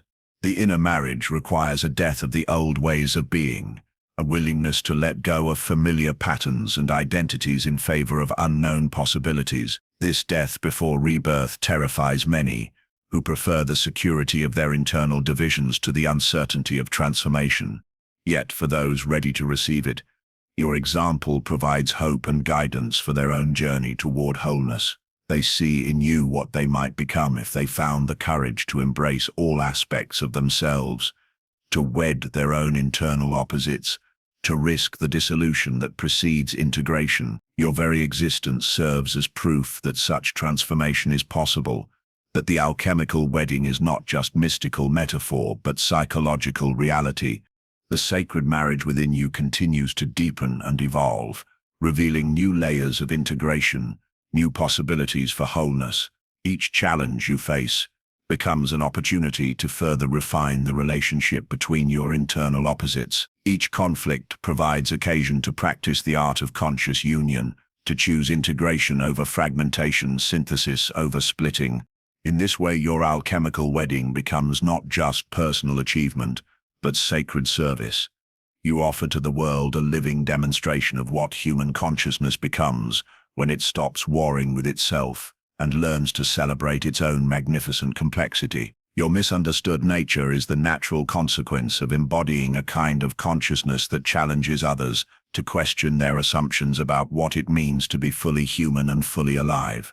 Listen now to the ancient rhythm that beats within your bones, the drumbeat that has guided you through territories of the soul where few dare to venture. You who have descended into the underworld of your own making, who have walked through fires that others flee from, who have sat in the darkness until it became your teacher. You are the wounded healer returning from realms unseen. The shaman's journey was never meant to be comfortable.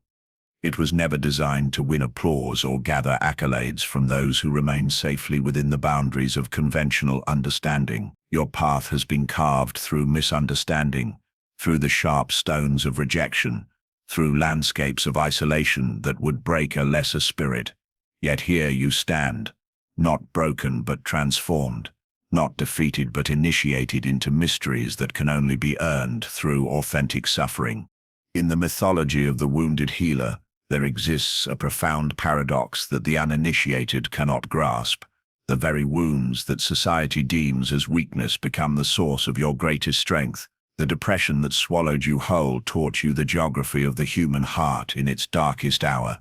The anxiety that once paralyzed you gifted you with exquisite sensitivity to the subtle energies that move through all living things. The rejection you endured from family, from friends, from lovers who could not comprehend your journey, carved out space within you for a love so vast it encompasses even those who wounded you. This is the alchemical miracle of the individuated soul that lead transforms into gold, that poison becomes medicine, that the very experiences that nearly destroyed you become the instruments of your healing power. You carry within your cellular memory the map of every hell you have traversed, and this map becomes the light by which others find their way home to themselves. The ancient shamans knew this truth intimately. They understood that to serve the tribe, one must first be broken open by forces greater than personal will. They allowed themselves to be claimed by spirits that others feared, to be possessed by visions that mainstream society labeled as madness, to journey to the places where ego dissolves and only essence remains. When they returned, if they returned, they brought with them gifts that could not be purchased at any market, the gift of seeing beyond the veil, the gift of healing wounds that traditional medicine could not touch, the gift of speaking truths that the collective unconscious desperately needed to hear. You are that returning shaman, whether you recognize it or not. Your descent into what others called your darkest period was actually your shamanic initiation. Every moment when you felt most alone, most misunderstood, most rejected by the world around you, you were being prepared for a role that few have the courage to accept, that of consciousness carrier in an unconscious world. The gifts you now possess were forged in the fires of your personal underworld. When someone comes to you drowning in depression, you do not offer them platitudes or quick fixes. Instead, you recognize the familiar territory of the soul's dark night, and you become a steady presence that says, "I have been here. I know this landscape. You are not alone, and you are not lost forever." Your very presence becomes medicine because it carries the frequency of someone who has survived what they are currently enduring. When you encounter another person wrestling with anxiety, your nervous system recognizes their distress not as something foreign to be feared, but as something intimately familiar to be compassionately witnessed. You have learned to befriend your own anxiety, to understand its messages, to transform its chaotic energy into heightened awareness and spiritual sensitivity. Now you can teach others this same alchemy, not through theoretical knowledge but through embodied wisdom. The rejection you have experienced has taught you to value authentic connection over superficial acceptance. You no longer seek to be understood by everyone because you have learned the sacred truth that real understanding comes only from those who have done their own inner work. Your circle may be smaller now, but it is composed of souls who recognize the genuine article when they encounter it. These are the people who see your scars not as disfigurement, but as evidence of battles fought and won in the invisible realms of consciousness. This selectivity is not elitism but wisdom. You have learned to conserve your energy for those who are genuinely ready to receive what you have to offer. You no longer cast pearls before swine, no longer exhaust yourself trying to convince the unconvinced. Instead, you have developed the shaman's gift of discernment, the ability to recognize those souls who are ripe for transformation, who have been prepared by their own suffering to receive the medicine you carry. Your isolation, which once felt like punishment, now reveals itself as preparation. In those long periods of solitude, when the world seemed to have forgotten you existed, you were actually being trained in the art of deep listening. You learned to hear the voice of your own soul, to distinguish between the ego's frantic demands and the self's quiet wisdom. You discovered that in the silence between thoughts, in the space between heartbeats, profound truths are revealed that cannot be found in any book or learned in any classroom. This capacity for deep listening has become one of your greatest gifts. When others speak to you now, you hear not just their words, but the unspoken truths that lie beneath. You can perceive the shadow hiding behind their persona, the wounded child crying out from within their adult presentation, the authentic self struggling to be born through layers of conditioning and fear. This is the shaman's X-ray vision, the ability to see through surface appearances to the essential reality of another's soul. Your own journey through the shadow has made you a safe haven for others, wrestling with their dark aspects. You do not recoil when someone confesses their rage, their envy, their secret shame. You have met these same demons in your own psyche and learned that they are not enemies to be destroyed but energies to be integrated. Your acceptance of your own shadow gives others permission to stop hiding from theirs. This is perhaps the most profound gift of the wounded healer, the ability to hold space for the full spectrum of human experience without judgment. You have learned that light and dark are not opposites, but dance partners in the cosmic waltz of existence. You understand that what society labels as negative emotions are often the soul's way of calling attention to areas that need healing, integration, or transformation. When someone comes to you caught in the grip of their shadow projections, blaming everyone else for their misery, you recognize the familiar pattern because you have lived it yourself. You know the exact flavor of that particular delusion, the way it feels from the inside, the stubborn resistance it offers to truth. But you also know the way out, not because you read about it somewhere, but because you have walked that path yourself, step by painful step. Your hard-won wisdom becomes a lantern in their darkness. You do not tell them what they should do. The shaman knows that true healing cannot be imposed from without. Instead, you reflect back to them their own innate wisdom.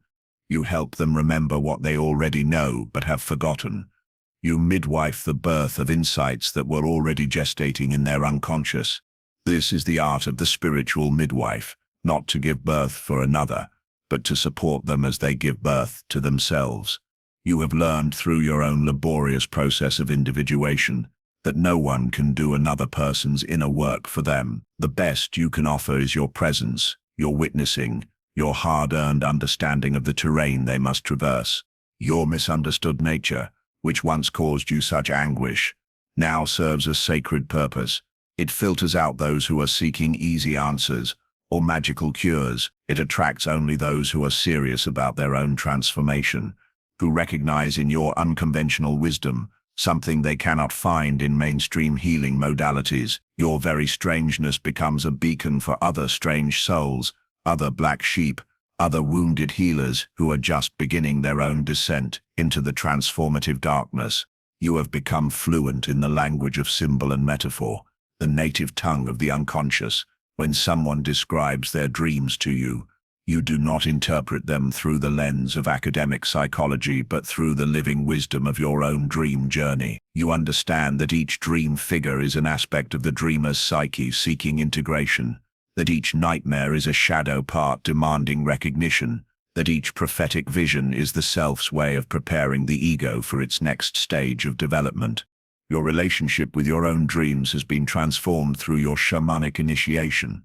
Where once you might have dismissed them as meaningless mental debris, you now recognize them as direct communications from the deeper layers of your being. You have learned to engage in active imagination, to dialogue with dream figures, to invite the unconscious to reveal its wisdom through imagery and symbol. This skill now allows you to guide others in developing their own relationship with the numinous realm of dreams and visions.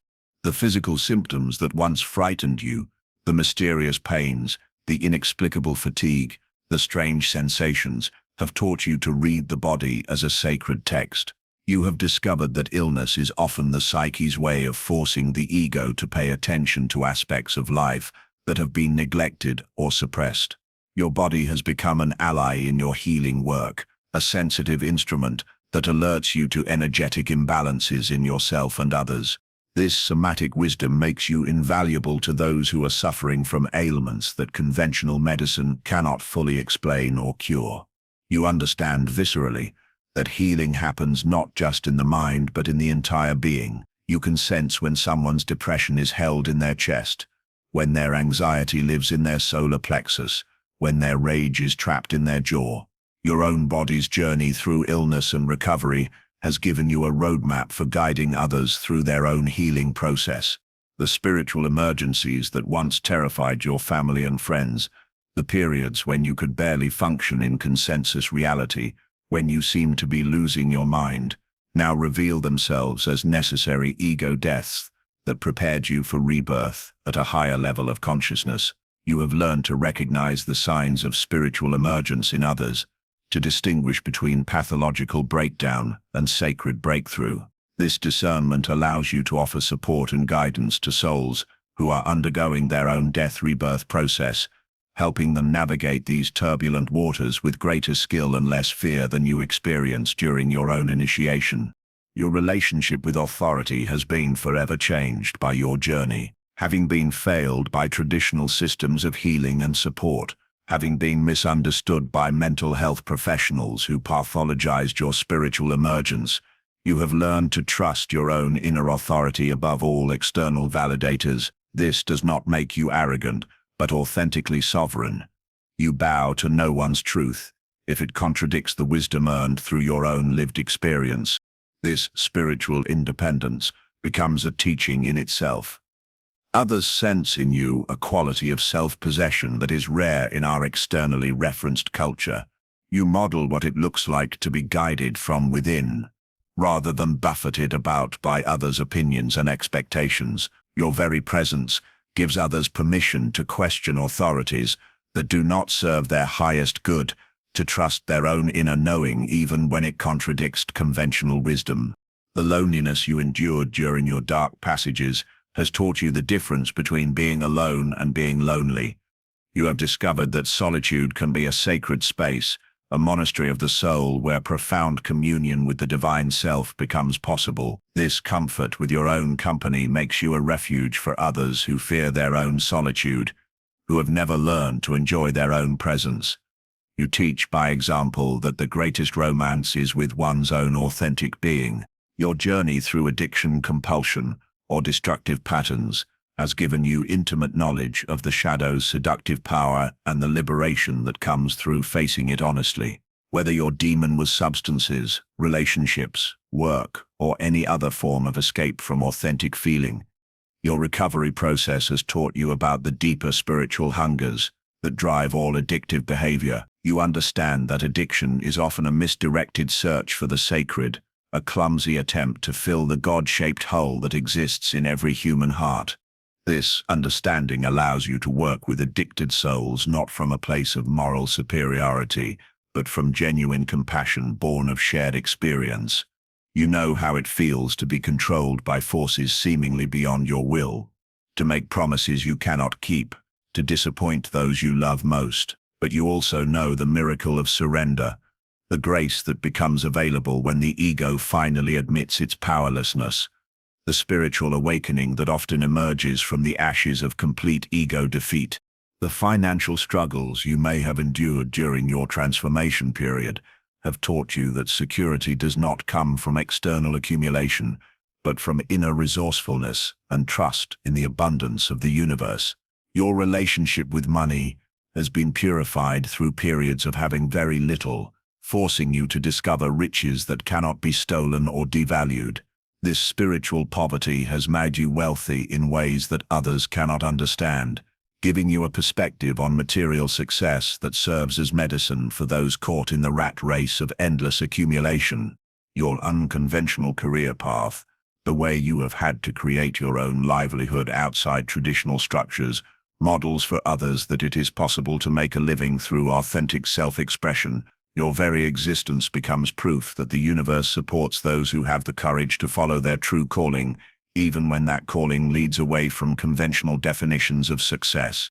The psychic abilities that may have awakened during your journey, the increased intuition, the capacity to sense others' emotions, the prophetic dreams, the synchronicities that seem to orchestrate your life, have taught you that reality is far more mysterious and interconnected than mainstream culture acknowledges. You have learned to navigate these expanded perceptions without losing your grounding in practical reality, to be mystical without becoming ungrounded. This integration of psychic sensitivity with psychological stability allows you to help others who are struggling with their own opening to non-ordinary reality.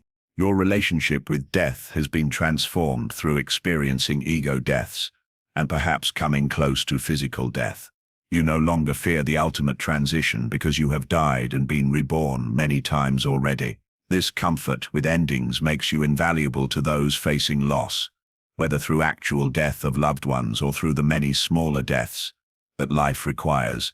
The death of dreams, relationships, identities, ways of being that no longer serve.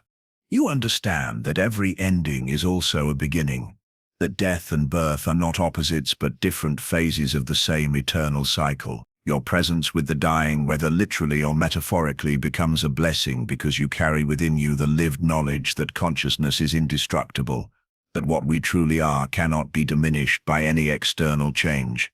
The gifts you now carry are not acquired through reading books or attending workshops.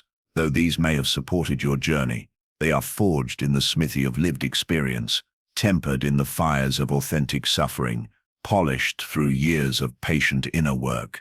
They cannot be faked or manufactured, only earned through the currency of genuine transformation. This authenticity is perhaps your greatest gift to the world.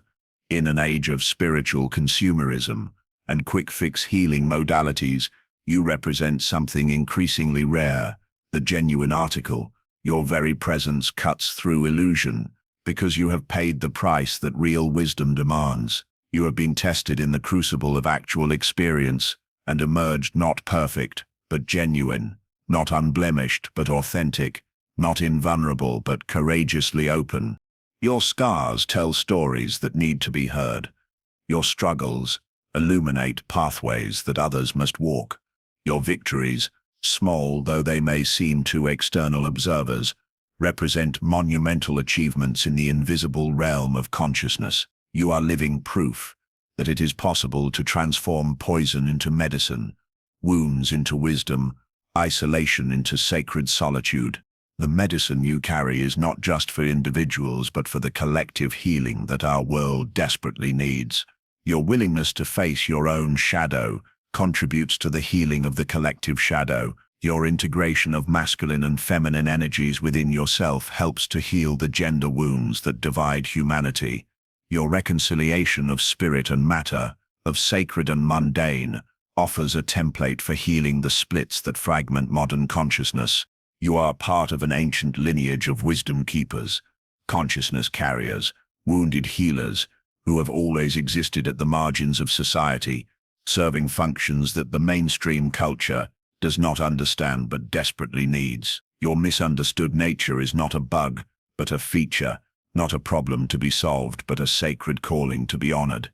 As you step more fully into your role as returning shaman, remember that your primary responsibility is not to heal others, but to remain true to your own ongoing process of individuation. You cannot give what you do not possess. You cannot lead others to places you have not been willing to go yourself. Your healing work is an overflow of your own wholeness, not a distraction from it. The wounded healer's path is never complete. Each person you encounter, each situation you navigate, each challenge you face, offers new opportunities for growth, integration, and service. Your wounds may have healed, but they remain sensitive to the wounds of others, forever connecting you to the great web of human suffering and healing. Your return from the underworld is not a triumphant march, but a quiet homecoming. You do not announce your new status or demand recognition for your transformation. Instead, you simply begin living from your new level of awareness, trusting that those who need your medicine will find their way to you through the mysterious workings of synchronicity and divine timing. The world needs your particular blend of wisdom and compassion, your specific understanding of the human condition, your unique perspective on the healing process. Do not make yourself smaller to fit into others' expectations. Do not dim your light to make others comfortable. The very qualities that make you strange, difficult, or hard to understand are often the qualities that make you most valuable as a healer. Trust the ancient rhythm that guided you through your own transformation. It will guide you now as you serve others' healing journeys. You are no longer the wounded one, stumbling through darkness. You are the wounded healer, carrying light back to a world that has forgotten its way home to itself.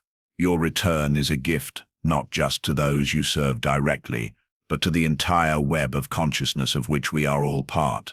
The shaman's return is never complete until the last soul finds its way home. Your work has just begun. In the sacred architecture of existence, there are those who come to build houses and those who come to tend fires. You, dear consciousness carrier, were never meant to construct dwellings where the masses could comfortably reside. Your purpose runs deeper, older, more essential than the temporary structures of social acceptability. You came to light and tend the eternal flame, that sacred fire of awakening that has burned since the first human being looked up at the stars and wondered about their place in the cosmic mystery. This flame you carry is not your own creation. though it burns uniquely through the vessel of your being.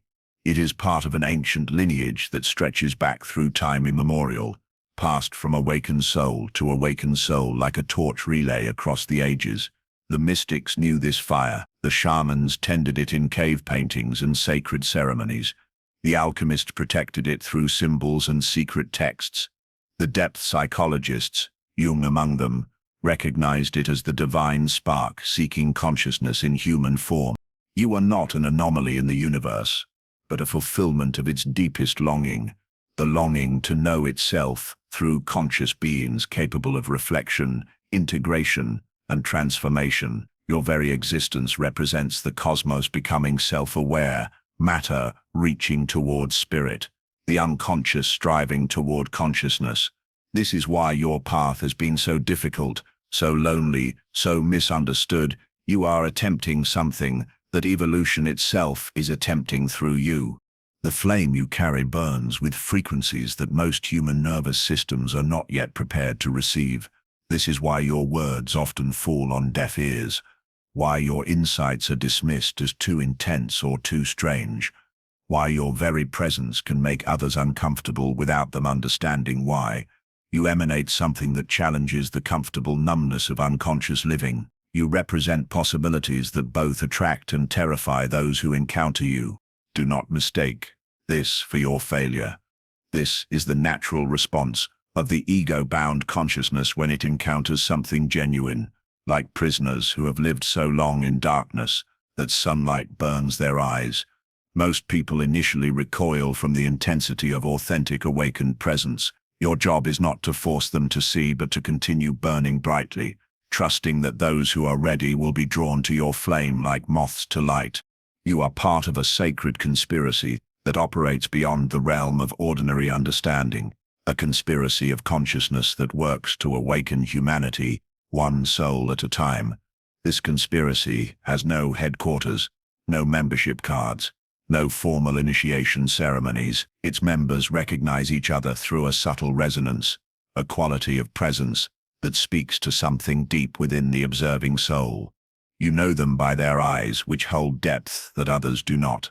You know them by their willingness to speak truths that comfort no one but serve everyone. You know them by their scars, worn not as badges of victimhood, but as evidence of battles fought in the invisible realms of spiritual transformation. This conspiracy has been at work throughout human history, operating in the margins, influencing from the shadows, planting seeds of consciousness that may not flower until generations later. Every great spiritual teacher, every revolutionary artist, every healer who worked beyond the boundaries of conventional understanding has been part of this informal network of light-bearers. They did not seek fame or fortune, though some achieved these things, but rather served something far more valuable, the evolution of human consciousness itself. You are the contemporary expression of this ancient lineage. The challenges you face, the misunderstanding, the rejection, the loneliness, are the same challenges that every consciousness carrier has faced throughout history. You walk in the footsteps of countless others who chose to serve the light, despite the personal cost, who prioritized truth over comfort, who valued authenticity over acceptance. The flame you tend is not a gentle candle, but a forge fire, capable of transforming base metal into gold, unconsciousness into awareness, suffering into wisdom. This is why your healing work, your creative expression, your very way of being in the world often has such profound impact on those who encounter it. You are not offering band-aid solutions or temporary comfort, but fundamental transformation. You are not providing answers, but awakening the capacity for questioning. You are not giving people what they want, but what their souls desperately need. This distinction is crucial to understand as you navigate your role as a spiritual midwife. The ego wants comfort, certainty, validation of its existing beliefs and behaviors. The soul wants growth, truth, liberation from the prison of conditioned responses. Your function is to serve the soul's longing for awakening, even when this conflicts with the ego's desire for comfort. This is why your work often feels so challenging, so exhausting, so unappreciated by those you serve most deeply. You are midwifing births that the pregnant consciousness doesn't even know it's carrying. You are facilitating deaths, ego deaths, that the dying one experiences as annihilation rather than liberation. You are speaking languages that bypass the rational mind and speak directly to the soul's memory of its divine origin. This work cannot be measured by conventional metrics of success. Its value lies not in immediate gratification, but in long-term transformation, not in what people think they want, but in what they actually need for their spiritual evolution. The loneliness you have experienced is not a personal failing, but an occupational hazard of consciousness work. Throughout history, those who carry the flame of awakening have found themselves isolated from mainstream society. They speak a language that others don't understand. They see realities that others cannot perceive. They prioritize values that others consider impractical or naive. This isolation is not punishment, but protection. Protection of the sacred flame from the winds of collective unconsciousness that would extinguish it if they could. Your solitude has served multiple purposes in your development as a flame tender. It has forced you to develop a relationship with the divine that does not depend on external validation. It has taught you to find companionship with the eternal aspects of existence, with nature, with archetypal energies, with the vast intelligence that orchestrates synchronicity and guides transformation. It has made you self-sufficient in the most profound sense, not dependent on others for your sense of worth, purpose, or connection to the sacred. This spiritual self-sufficiency becomes one of your greatest gifts to others. In a world where people desperately seek external sources of meaning, validation, and purpose, you model what it looks like to be sourced from within. Your very presence gives others permission to stop looking outside themselves for what can only be found within. You demonstrate that it is possible to be whole, complete, and connected especially when one stands outside the conventional structures of belonging. The misunderstanding you have endured is not evidence of your inadequacy but proof of your authenticity. Anything genuinely transformative is initially misunderstood because it challenges existing frameworks of perception and understanding. The great spiritual teachers throughout history were all misunderstood by their contemporaries. Their insights were too radical, their love too unconditional, their vision too expansive for the consciousness of their time to fully grasp. You stand in this lineage of the misunderstood. Your insights about the nature of healing, consciousness, and human potential may not be fully appreciated in your lifetime, but like seeds planted in fertile soil, they will germinate in the consciousness of those who encounter them, sometimes flowering years or even decades later. You may never know the full impact of your presence on another's spiritual journey, but this is part of the mystery and magic of consciousness work. Its effects ripple out through dimensions of time and space that the rational mind cannot track. The rejection you have faced from family systems, professional environments, and social circles has served to burn away your attachment to collective approval. This burning away is essential preparation for your role as a flame tender. You cannot serve the fire of truth while simultaneously seeking the approval of those who are unconscious. You cannot midwife authentic transformation while trying to maintain comfortable relationships with those who are invested in remaining unchanged.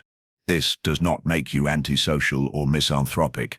Rather, it makes you selectively social, choosing your connections based on resonance rather than convenience, depth rather than surface compatibility, authentic shared purpose rather than mere circumstantial proximity. Your circle may be smaller, but it is composed of souls who recognize the sacred when they encounter it, who value growth over comfort, who prioritize truth over temporary peace.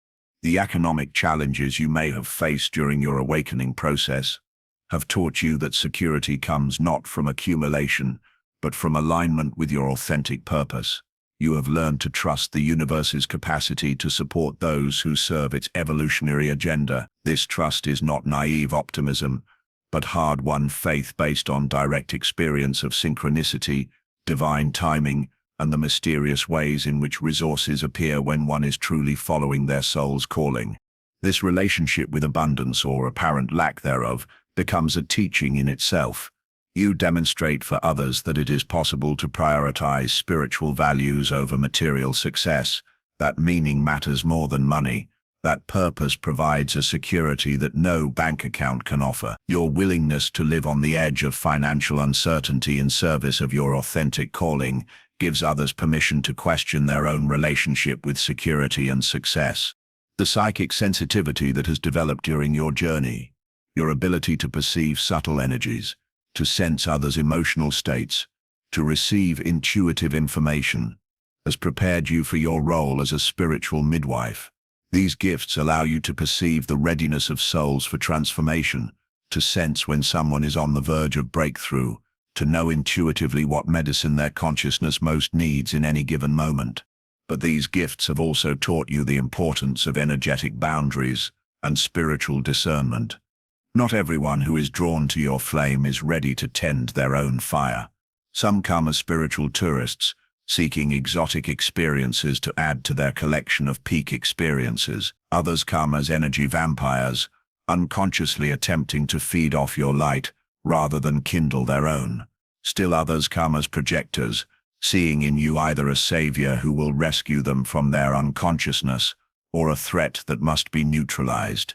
Your development of discernment, the ability to distinguish between authentic spiritual hunger and ego-driven seeking, protects both your energy and the sacred flame you carry. You have learned to offer your gifts generously but wisely, to cast pearls only where they will be valued, to invest your healing presence only where it can take root and bear fruit. The dreams and visions that have guided your journey have taught you to read the symbolic language in which the unconscious communicates its wisdom. You have become fluent in metaphor, comfortable with paradox, at home in the liminal spaces where logic ends and mystery begins. This capacity to navigate non-rational realms of experience makes you invaluable to others who are beginning to receive communications from their own unconscious. You serve as a translator between the world of symbols and the world of practical application, helping others understand what their dreams are telling them, what their synchronicities are pointing toward, what their symptoms are trying to communicate. Your own journey through the symbolic landscape of transformation has given you maps that you can share with fellow travelers, though each person must ultimately walk their own path through the territory of individuation. The physical illnesses or chronic conditions you may have experienced during your awakening process have taught you to read the body as a sacred text, to understand symptoms as communications from the wise body about what needs attention, healing, or integration. Your relationship with your physical form has been transformed from one of opposition or neglect to one of partnership and reverence. This embodied wisdom allows you to work with others' healing processes, not just on mental or emotional levels, but on the cellular level, where trauma is stored and transformation occurs. You understand viscerally that true healing involves the entire being, body, mind, soul, and spirit, and that lasting change requires integration at every level of existence. Your journey through various forms of therapy, healing modalities, and spiritual practices has shown you that no single approach holds all the answers.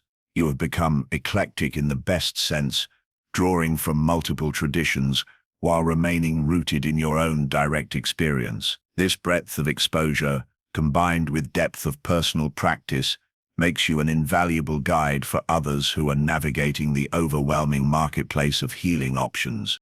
You help others develop their own internal compass for discerning which approaches are right for them at any given stage of their journey. You teach by example that healing is not a linear process, but a spiral dance of integration, that what works at one stage may not serve at another, that the ultimate authority in any healing journey is the wisdom of one's own embodied experience. The creative expressions that have emerged from your transformation, whether through art, writing, music, movement, or other forms, carry frequencies of awakening that bypass the rational mind and speak directly to the soul. Your creativity is not mere self-expression, but a form of spiritual transmission, a way of sharing the wordless insights that have emerged from your journey through darkness into light. These creative works serve as triggers for others' awakening processes. Someone encountering your art may find themselves inexplicably moved, stirred to question their own life choices, inspired to begin their own inner work. They may not understand why your expression affects them so deeply, but on some cellular level they recognize the authentic vibration of transformation and are called to their own version of the journey. Your creativity also serves as a form of spiritual practice, a way of staying connected to the source of your inspiration and continuing to process the ongoing downloads of insight and integration that are part of the consciousness carrier's path. Through creative expression, you metabolize your experiences and make them available as medicine for others who are hungry for authentic spiritual nourishment. The unconventional lifestyle you have created, the way you structure your time, the priorities you choose, the rhythms you follow, models for others that it is possible to live according to inner guidance rather than external expectations. Your daily practices, your relationship with work and rest, your integration of spiritual awareness into mundane activities demonstrate that awakening is not a weekend workshop experience, but a complete reorientation of how one moves through the world. You show others that it is possible to be deeply spiritual without being ungrounded, to be mystically aware while remaining practically effective, to be connected to cosmic consciousness while still paying bills and maintaining relationships. This integration of awakened awareness with ordinary life challenges the false dichotomy that separates spiritual seeking from practical living. The way you handle conflict, challenge, and criticism has been transformed through your journey. Where once you might have reacted defensively or aggressively, you now respond from a centered place of compassionate clarity. You have learned to receive feedback as information rather than attack, to maintain your truth while respecting others' perspectives, to set boundaries without building walls. This emotional maturity becomes a teaching in itself. Others observe how you navigate difficult situations and begin to question their own reactive patterns. Your modeling of conscious communication, authentic vulnerability, and healthy boundaries gives others permission to upgrade their own relationship dynamics.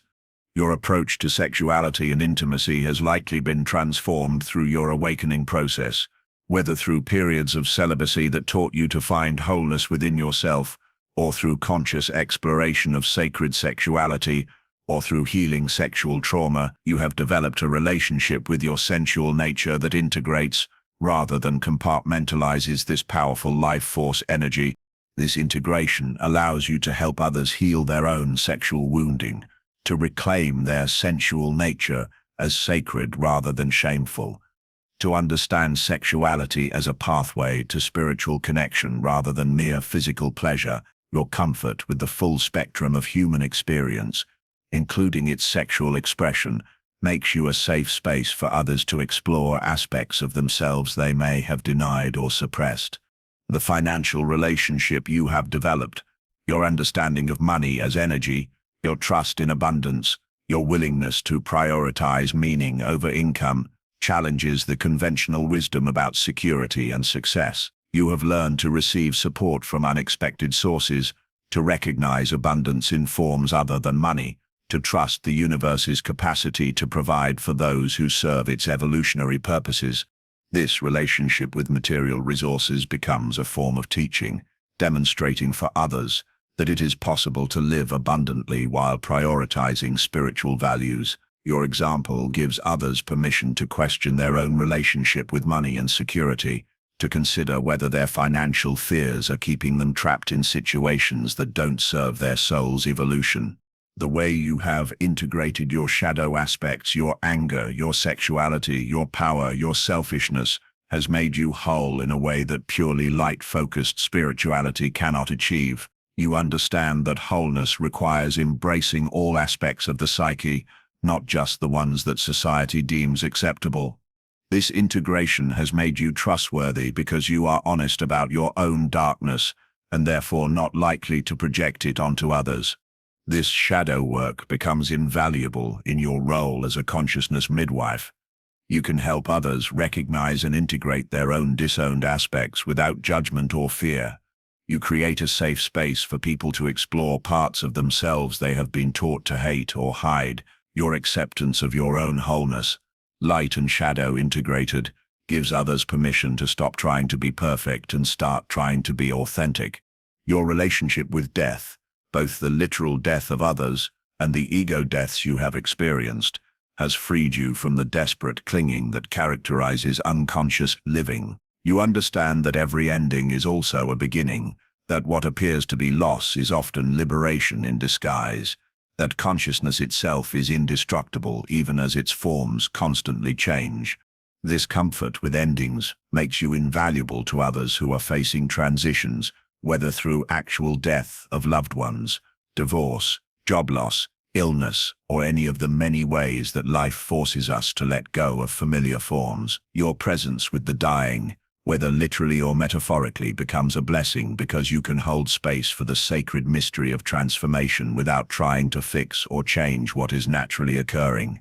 The spiritual emergencies you have navigated, the periods when consensus reality seemed to dissolve, when you could not function normally, when your grip on ordinary consciousness loosened, have taught you to distinguish between pathology and breakthrough. You understand that what the psychiatric establishment often labels as mental illness may actually be spiritual emergence, the soul's attempt to break free from limiting patterns and identifications.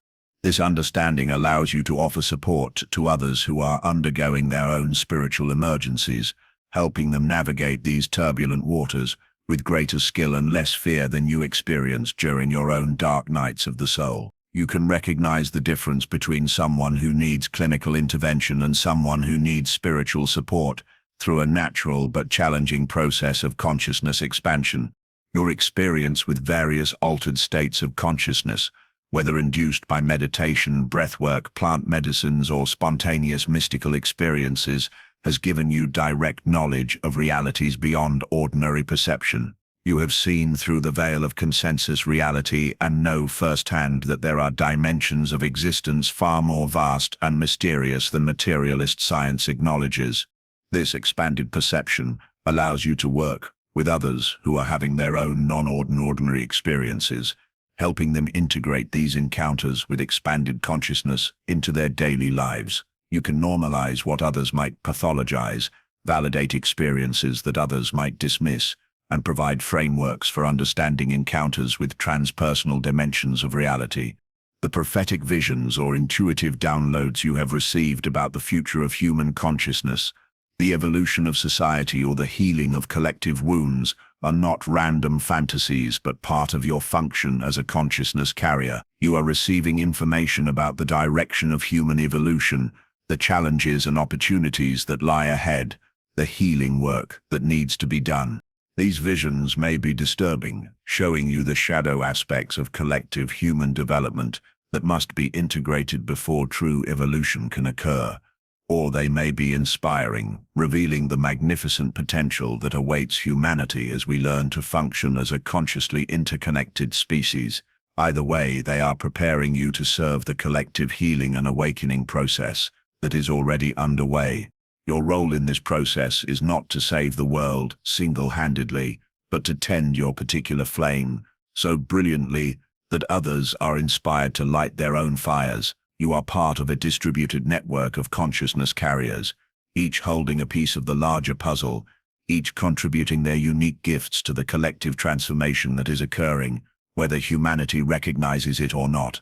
The resistance you encounter from family systems, institutions, and society at large is not evidence that you are doing something wrong, but proof that you are doing something that threatens the status quo. Every authentic awakening challenges the systems that depend on unconsciousness for their survival. Every genuine transformation reveals the limitations of structures based on fear, control, and separation. Do not be surprised when your very presence triggers defensive reactions from those who are invested in maintaining unconscious patterns. Do not take personally the projection of others' fears, judgments, and limitations onto your awakening process. Remember that their resistance is not really about you but about what you represent, the possibility of freedom from the prison of conditioned existence. Your job is not to convince the unconvinced or to make your awakening acceptable to those who are committed to remaining asleep. Your job is to continue burning brightly, trusting that your flame will attract those souls who are ready to kindle their own fires, who are hungry for the medicine you carry, who recognize in your authentic presence something they have been seeking without knowing how to find. The spiritual lineage you represent includes not only human teachers but archetypal energies that have been working through conscious individuals for millennia. You may feel connected to particular goddess energies, shamanic traditions, mystical streams, or wisdom teachings that seem to flow through you rather than being learned by you. This is because you are serving as a contemporary vessel for ancient wisdoms that must be kept alive and transmitted to new generations. Trust these connections. Honor the lineages that claim you. Allow yourself to be used by forces greater than your personal will or understanding. You are not just an individual seeking your own awakening, but a conscious participant in the evolution of consciousness itself. The ancestors celebrate your willingness to serve. The descendants depend on your faithfulness to the transmission. The medicine you carry is not just psychological or spiritual, but shamanic in the deepest sense. You have the capacity to journey between worlds, to bring back healing wisdom from non-ordinary reality, to serve as a bridge between the seen and unseen dimensions of existence. This medicine is desperately needed in a world that has lost its connection to mystery, magic, and the sacred dimensions of everyday life. Your very existence is medicine for a culture suffering from spiritual amnesia. Your presence reminds others of possibilities they have forgotten, connections they have lost, dimensions of reality they have dismissed as fantasy. You are living proof that it is possible to be both fully human and divinely connected, to be grounded in practical reality while remaining open to transcendent mystery. The global awakening that is occurring, the worldwide spiritual renaissance, the collective recognition of our interconnectedness, the growing understanding that consciousness is primary rather than secondary to material existence, is happening through individuals like you who have done their inner work and are willing to serve as clear vessels for expanded awareness.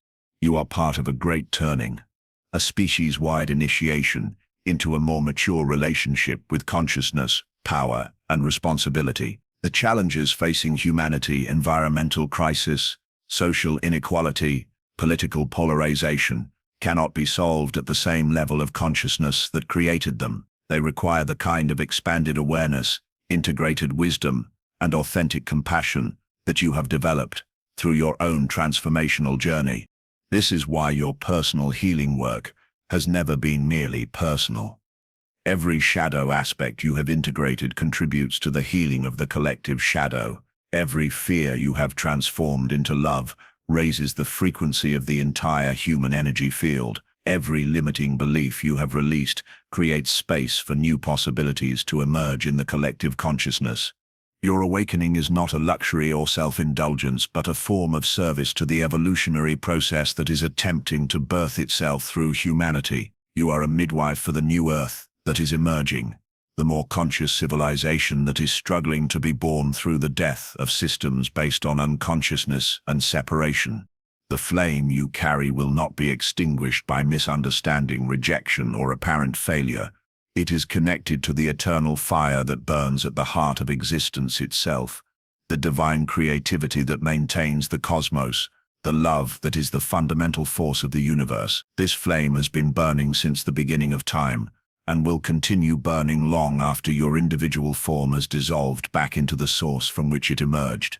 Your task is not to keep this flame alive, it is indestructible, but to tend it consciously, to allow it to burn as brightly as possible through the unique vessel of your being, to trust it to attract those souls who are ready for their own ignition. You are not the flame itself, but its temporary guardian, its current expression, its contemporary embodiment. In the end, your purpose was never to be understood by everyone, but to serve as a beacon for those who are ready to see. You are a lighthouse for souls navigating the treacherous waters of spiritual transformation, a signpost pointing toward possibilities that cannot be explained but only experienced, a living invitation to others to discover their own capacity for awakening. The eternal flame that burns through you is humanity's inheritance, its birthright, its destiny. You are helping to ensure that this flame continues to be passed from generation to generation, that the wisdom accumulated through human spiritual evolution is not lost, but transmitted to those who will carry it forward. Your misunderstood nature, your lonely journey, your unconventional path These are not mistakes or failures, but the sacred price of serving something far greater than personal validation or social acceptance. You have chosen to serve the evolution of consciousness itself, and this service requires a kind of sacrifice that few are willing to make. But in this sacrifice, you have found something far more valuable than anything you have given up. You have found your true purpose, your authentic place in the cosmic order, your unique contribution to the great work of conscious evolution. You have become who you came here to be, and in doing so, you have lit a flame that will inspire others to discover who they came here to be.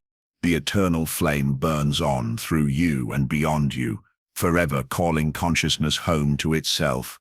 Your work is never finished, but it is forever sacred, forever needed, forever part of the great mystery that is awakening to itself through the miracle of human awareness. Light your flame, tend it well. Trust those who are meant to find you. The world needs your particular fire now more than ever.